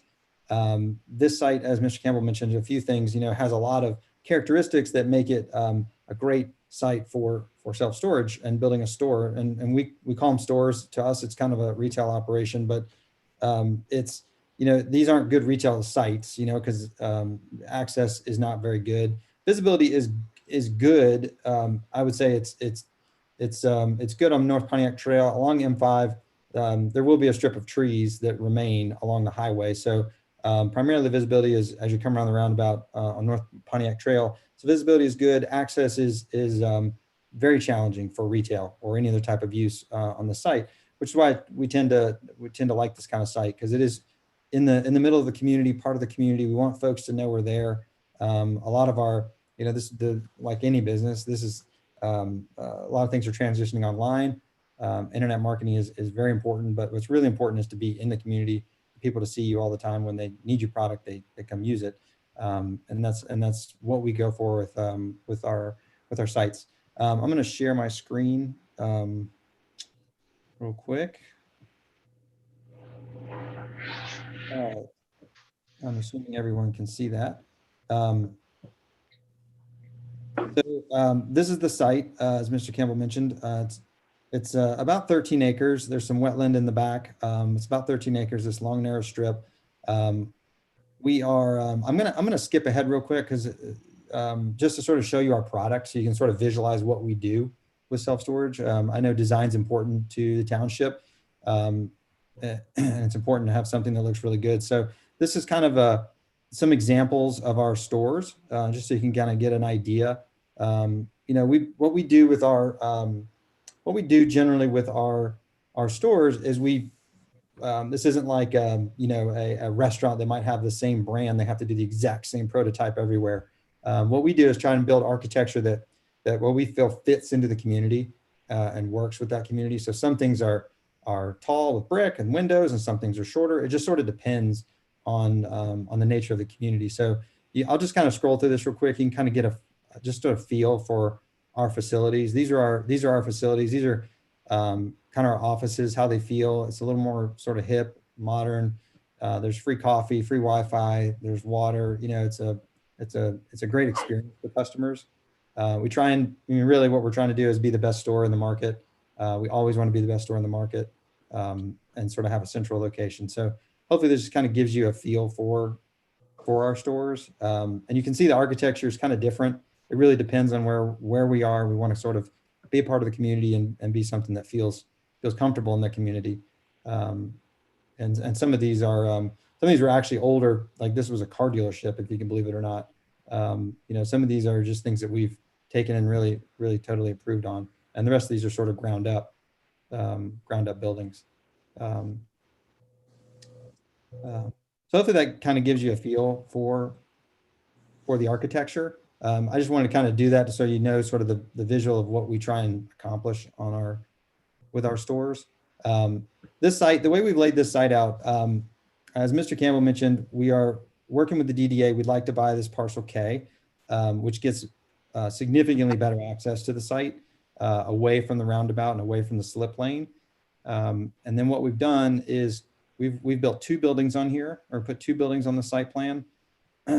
We've kind of, I'll show you the renderings in a moment. The reason we sort of have these funky shapes on the buildings is a couple reasons. One is, we're not trying to just build a big old rectangular warehouse. That's not the goal. It's to do something that looks attractive, has a retail feel to it. Folks need to know it's self-storage. You don't want the community to be confused, and that happens sometimes when you build it and it doesn't look like what it is. But the idea is to have an interesting architecture, something that just doesn't look like sort of a monotone box. So that's kind of what's going on here, and you'll see it in the renderings. What we've done is 2 buildings, and the reason is because that gets us ground level loading for our customers, so they don't have to go up an elevator. This is all climate controlled self-storage. So similar to the other site, Beyond Self-Storage that Mr. Campbell mentioned, this is all climate controlled storage, but we're able to accomplish this here without elevator access, which is a big deal for customers. So keeping everything at ground level is really, really important.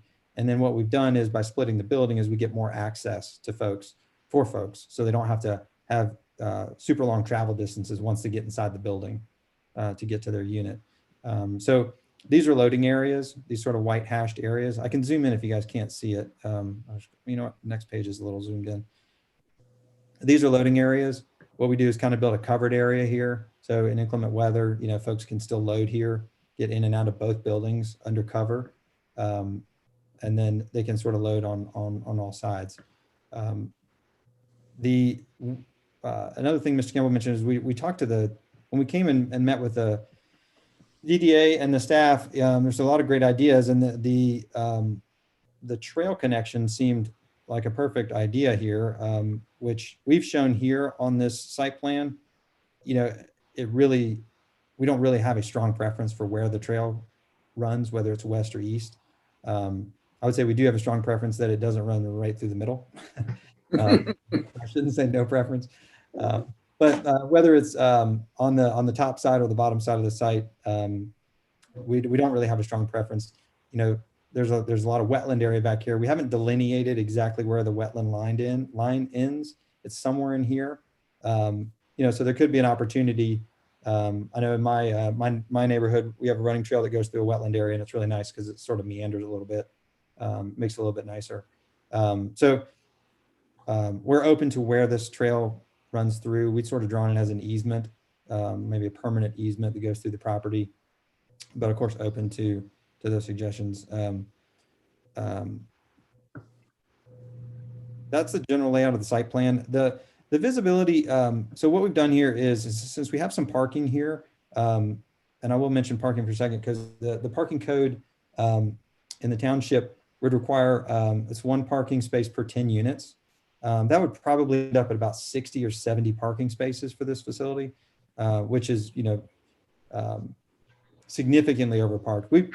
Truth be known, from a business standpoint, we probably only need 3 or 4 parking spaces. You really don't need a lot of parking spaces. These parking spaces are utilized by either, 1 employee. We have 2 employees, 2.5 employees. So there might be 1 on there, might need a parking space. And then, if 1 customer or 2 customers in there in the store, either buying stuff, moving goods, whatever, boxes, tape, or renting a unit.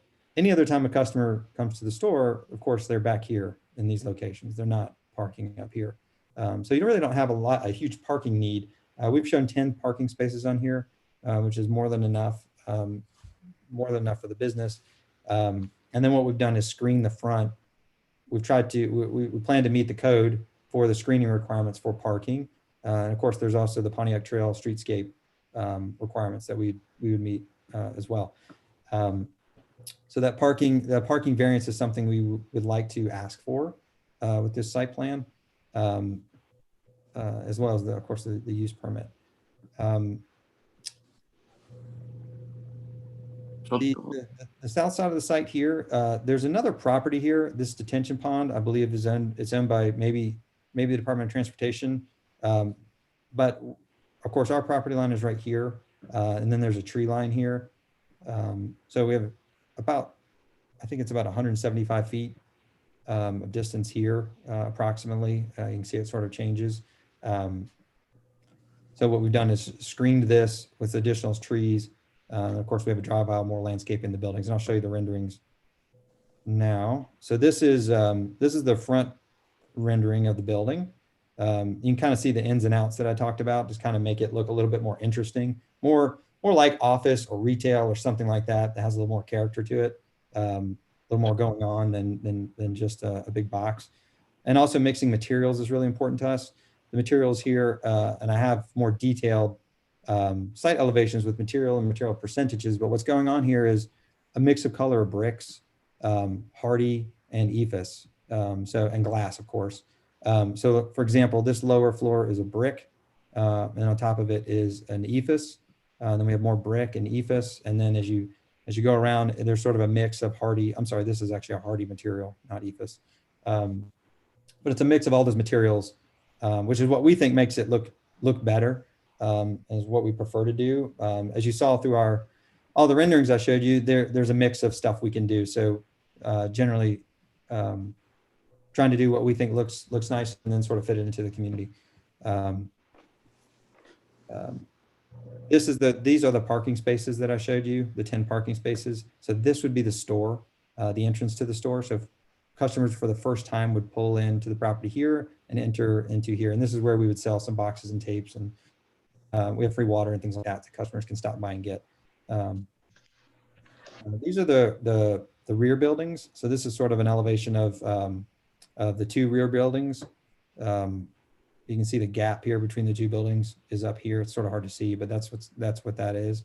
And again, it's just mixing the elevations, mixing the heights, kind of mixing the ins and outs and doing different materials.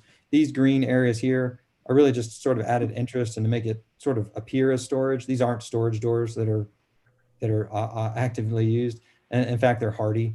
These are cementitious siding. It's just sort of an architectural detail on it.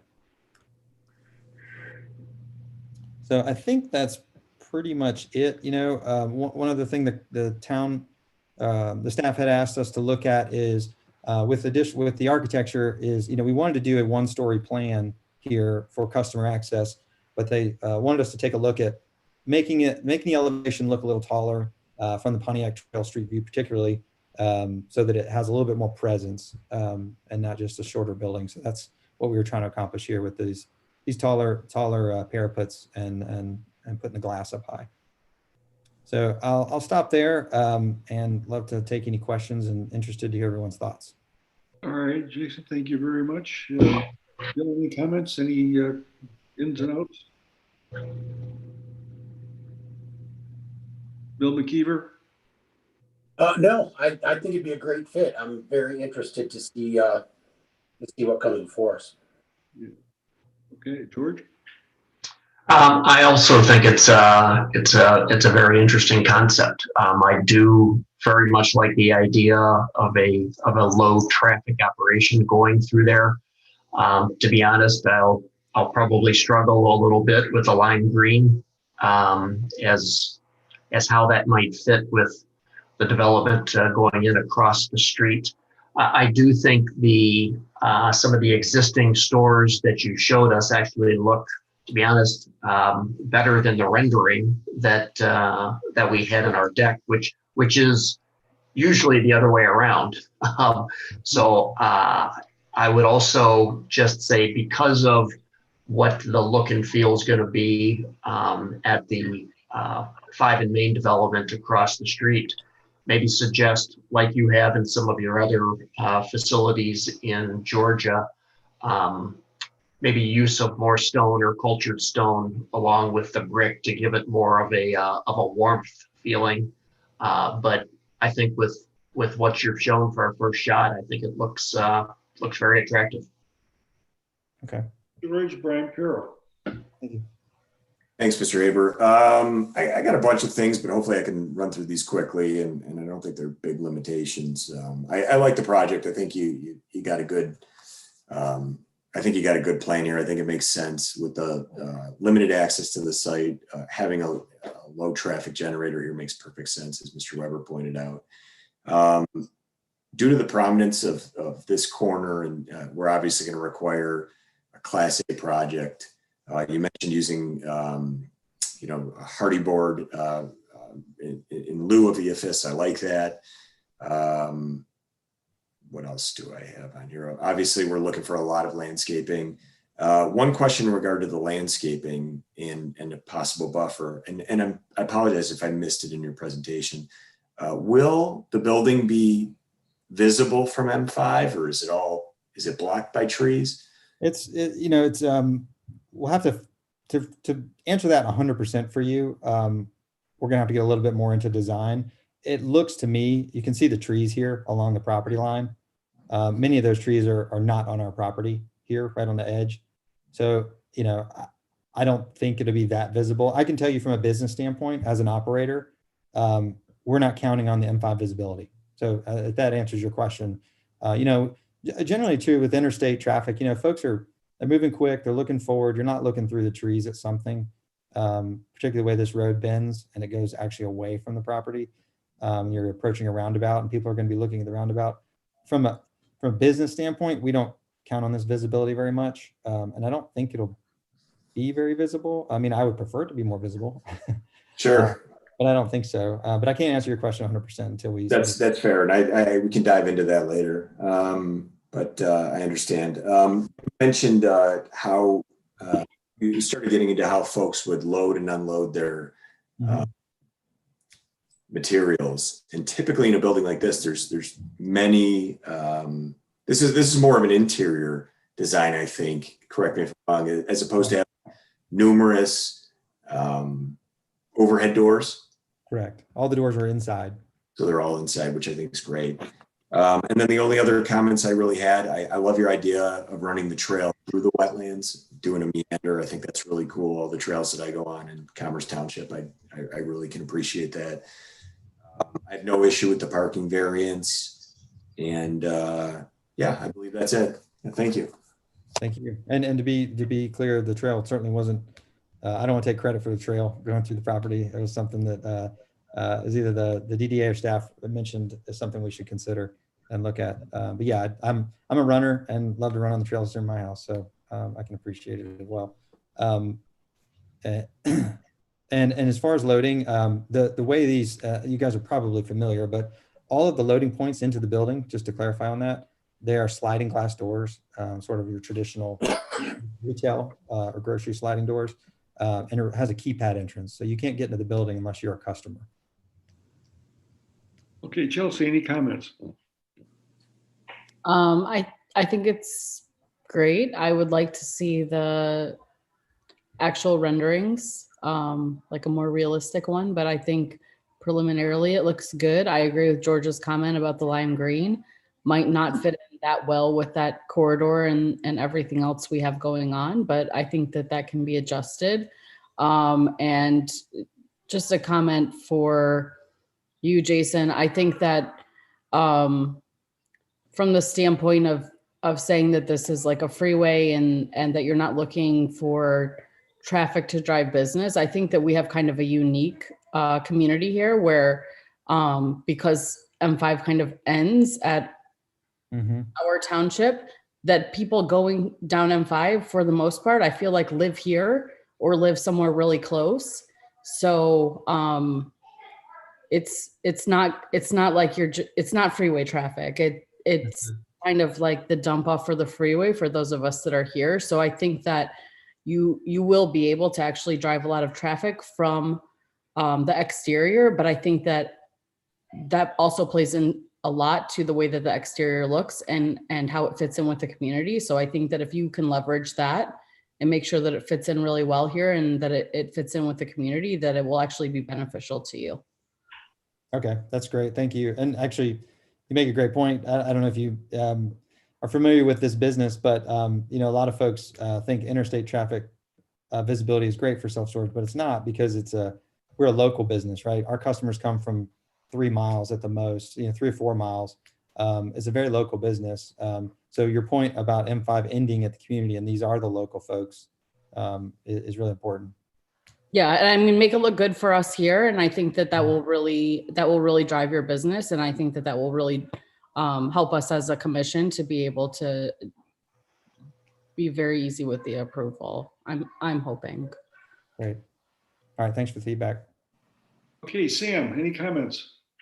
Well, I do like the idea of low density traffic on this corner because I pass through this area a lot and it's very busy. And I like the building. The building looks nice. I had a question. Not all the land is used, and part of the land is actually a wetland, and the other part is just the land. And I would like to see if there's any use for that land, or is it gonna stay as is, as tree or not developed. And even if so, I would like this site to blend with that land somehow, instead of having that straight cut between the existing trees and landscape and the site itself. Okay, and as I guess of course the submittal, I believe the submittal we would have to the Planning Commission and to Dave Campbell, we're going to have the wetland area more delineated than we do now, specifically, so we can quantify that. That's it. Okay, Brian Winkler. Larry, I like the way this building architecture has some similarities to some of the preliminary elevations and renderings we've seen of the Fifth and Main project. The only suggestion I would make is, given that the north elevation looks very good, that maybe the developer consider reducing the amount of ephes on the west elevation. Despite the trees providing it with some screening, in the winter that screening won't be there. And if there could be a slight reduction in the amount of ephes on that west elevation, that seemed to be the more important. That seemed to be the more important elevation after the north elevation. Other than that, it looks like a good use of the site, and that's it. Okay, thank you. Okay, I got that. Thank you. This is not what I envisioned for this particular piece of property. I was thinking of something else, but I tell you frankly, with the vision that you have here, I'm more impressed with it than I was before. A couple of things, comments. EFS is not my favorite thing. We need to change that. That stuff just doesn't hold up, and it doesn't look good after a while. And Dave Campbell, this is pretty much for you. Is there any way that we can get over to have the entrance to this off of Rock Road? Is there any way that can happen? I tell you, I go down this area all the time, and people fly down there. Yeah. It's just. I feel it's just going to be at some point somebody's going to get into a lot of problems there. So, is there any way we can get another access into this property? It would require cooperation from the property owner who owns all those Rock Road properties, which is the same entity. And to my knowledge, the township hasn't pursued that with that property owner, and I doubt that the prospective developers have. It's worth a phone call, though. Mark, do you have any insight into that? I have no insight into that, Larry. I know that our parcel K has always been the linchpin for getting access to this. Rock Road has never been particularly amenable to anything we've talked about over there. Yeah, I think their detention pond is right there too, if I'm remembering it right. All right. One thing I'd like to mention is, on average, our facilities only generate about 12 customer trips a day. Who's speaking here? It's Jeff Miller on our team. What did you say now, Jeff? I didn't quite catch it. I said that on average, our facilities only generate about 12 to 15 customer trips a day. Yeah, but it only takes one person to make an accident.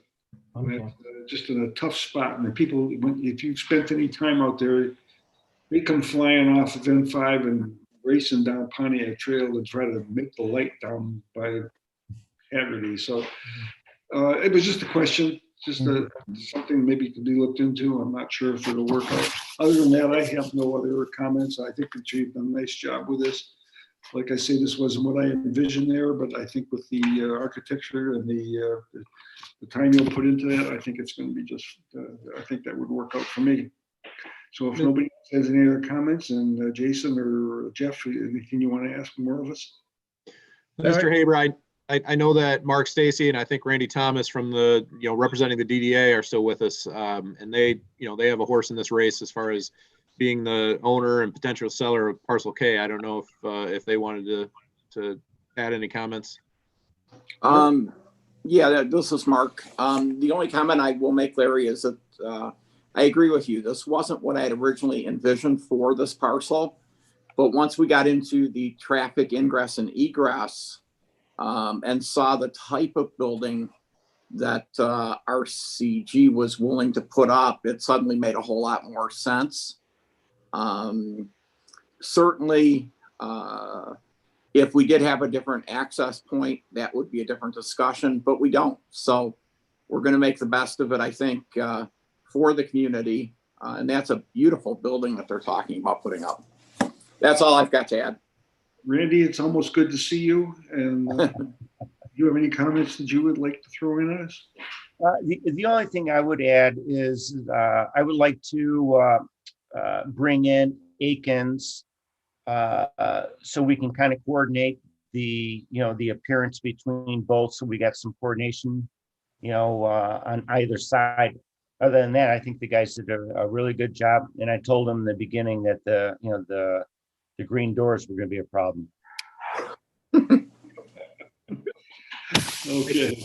I want to mention too that as far as this discussion of the pathway, we're going to need some cooperation from MDOT to make the connection from where this property ends at its south end. There's still a gap to get down to the Michigan Airline Trail, and I think to fill that gap, we would have to extend the trail through the right-of-way of M5. So you need some cooperation from MDOT on that. We do have a meeting, or I have a meeting set up for Thursday, a Zoom meeting with the right folks at MDOT, just to kind of start that conversation of what would it entail to build a pathway within your right-of-way. Like anything with MDOT, I'm sure it's easier said than done, but we're at least going to start that conversation on Thursday.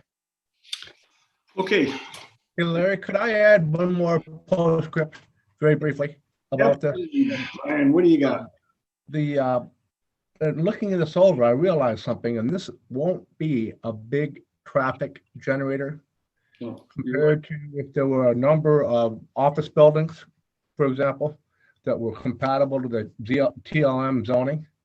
And that's one aspect that I know we indirectly wouldn't realize until if another more intense use was there and generated a lot more traffic, I'm sure we'd see that in a negative way. Okay, Brian, thank you for that. Anybody else have any comments before we move on? So I think what the folks from Georgia heard is that the folks from Michigan are not fans of the IFAS or the EFAS. So that could be one of the main takeaways. Got it. Yep, I have some notes here. And I appreciate everybody's comments. And if I can ask you one quick question, if you don't mind, I know it's getting late, but when you guys look at the green, for example, you look at some of our other projects, you sort of see how the green fits into it.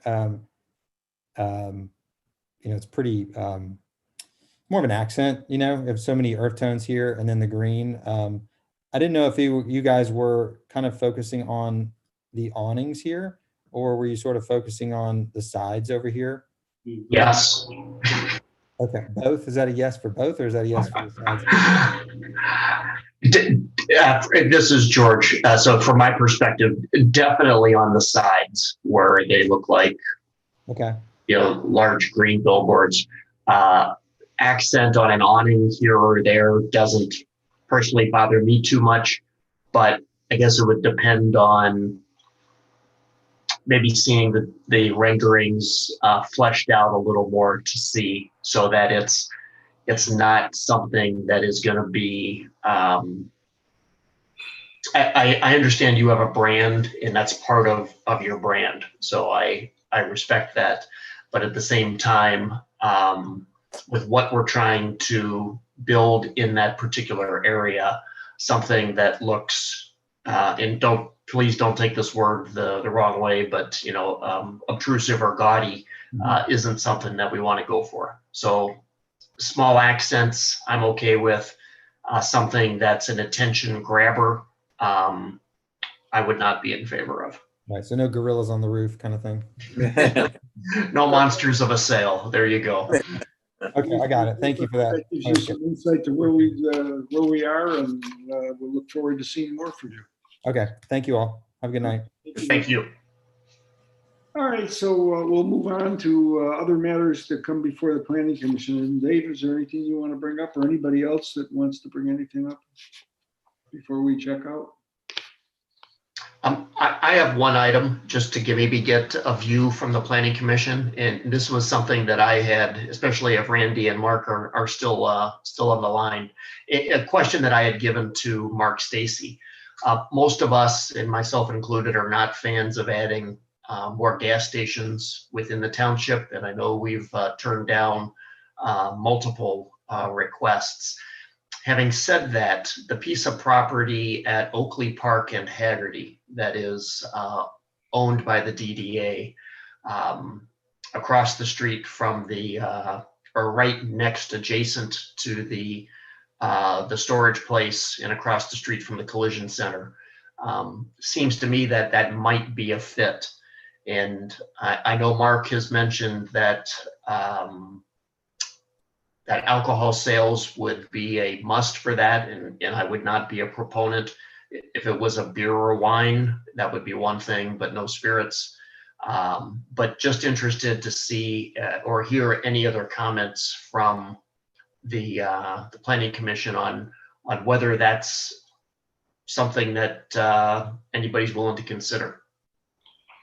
Well, I'll chime in on that, because I don't have a problem with a gas station on there, because that's a weird piece of property and there's not much that's going to happen. And I totally, George, agree with you on the spirits. We have an ordinance that's going to be adhered to, and it's just I just can't see that happening. So, but I don't have a problem with the gas station. Anybody else have a feeling on that? Well, Larry, I recall that there was a test fit. And Randy Thomas, maybe you can correct me, but I think it was a couple of years ago, there was a test fit for a gas station there that was done by Giffords Webster. And it didn't seem to be objectionable, if I recall correctly, that it was a gas station test fit. I'm just reminding the Planning Commission of that particular exercise. And there's no shortage of interest from the gas station operators. So I think the DDA can kind of be picky. If this is what they want to do.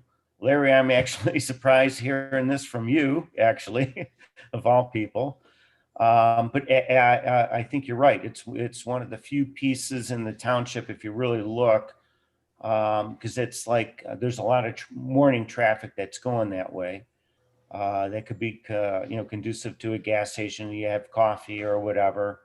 I think we also need to think about the impact on what that does to the Aikens development. If in fact they're going to have similar service and whatnot. So I think maybe the Planning Commission should really kind of look and think and see if this is a good thing. I think it's a great suggestion. I think it's a good use over there. I think we just need to really kind of think out how this impacts what's going on further down the road. Okay, any other? Just out of curiosity, I don't understand the linkage from something that far away, a gas station. And I get there would be a little bit of shopping, but Randy, just help educate me a little bit on the potential impact. Right. So, so there's going to be outlet and outlet usage, like along Pontiac Trail before you get to M5. A lot of that traffic is going to be coming from the north, and any of that traffic that's going to take basically Union Lake Road, make the left-hand turn and come down, Haggerty, and then slide into Pontiac Trail, that's a cutoff point. So if we put that very well could be the best spot to put a Starbucks. So yeah, I just want to think, I think we should really think out what the impact is of what we do today, in future, and what what are the uses, where are people going to make the stops, and where is it most convenient? Because actually it could be 2 stops, because of the road network, because of Haggerty and then Martin Parkway. So I just think we just need to have some, thought in what the impact is. I'd want to, if I may, I'd want to throw up a caution flag too about the alcohol sales. Because if we find a way to make an exception on this property, there's plenty of other operators who are out there right now who would love for us to make an exception for their existing operation. So just, even if it's only beer and wine, there's other operators out there who would want to have that same ability. And if you're going to allow this location to have it, it might be difficult to make an argument why you can't let the next location have it.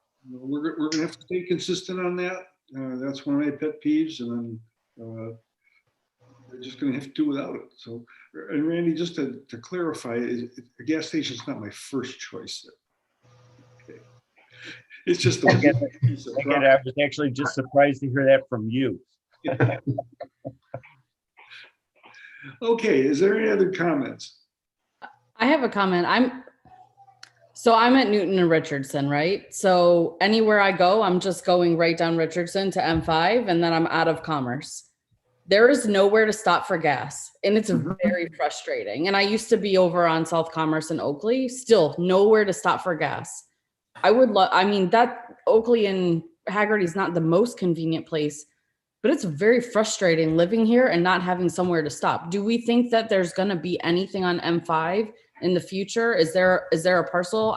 Granted, I'm relatively new to the commission. Is there anywhere else, like going towards M5, that there might be a potential location for a gas station? I know I heard Oakley and Newton at some point, and then that, I have no idea what's going on with that land right now. So no, you know what, Chelsea, you bring up a good point, because we get the phone calls because we're marketing the sites. Actually, I think Oakley and Newton is another one, that could and should maybe be part of the process. And is that a good spot, bad spot? I don't know, but for me, it's great. But there's not a lot of service. There's not a lot of service for buying fuel, whatever, down this corridor, because I live not too far away. So I think that's another part of the conversation. I've lived here for 7 years, and every time I need to get gas, I'm frustrated because I have to go to Costco or Speedway, like at 14 and Haggerty, because I'm not going to go all the way back to the gas station that we talked to last week to get gas. It's like way out of the way. And it's weird to me that there's really nothing. I feel like we don't have anything in Commerce, like in that side of town. And I feel like maybe it's not a great revenue generator for us. I don't know, but I think it's frustrating as a resident here not to have something. And so if a gas station came in and said, like, I want to be here with no alcohol sales, obviously, like, I think that would be great. Okay. We got the comments. Anything more? Okay, let's move on. Planning Director's report. I think our new township supervisor, Larry Gray, is still on the line. I still see his phone number active. So Larry's been with us since, I think his first official day was November 21st. So he's obviously learning everything he can as quickly as he can to get himself up to speed, and we're glad to have him aboard. So if you haven't had an opportunity to reach out to Larry and welcome him to the township, please do. The 84 lumber project, last I spoke to them, they want to be on the planning commission's agenda in January. If you'll recall, they got their conditional rezoning approved, but they still have to come back in front of you for their site plan approval. So they're targeting the January meeting for that. Pulte, the townhomes on Martin Road, they also got their conditional rezoning approved, and they would also need to come back to the planning commission with a site plan.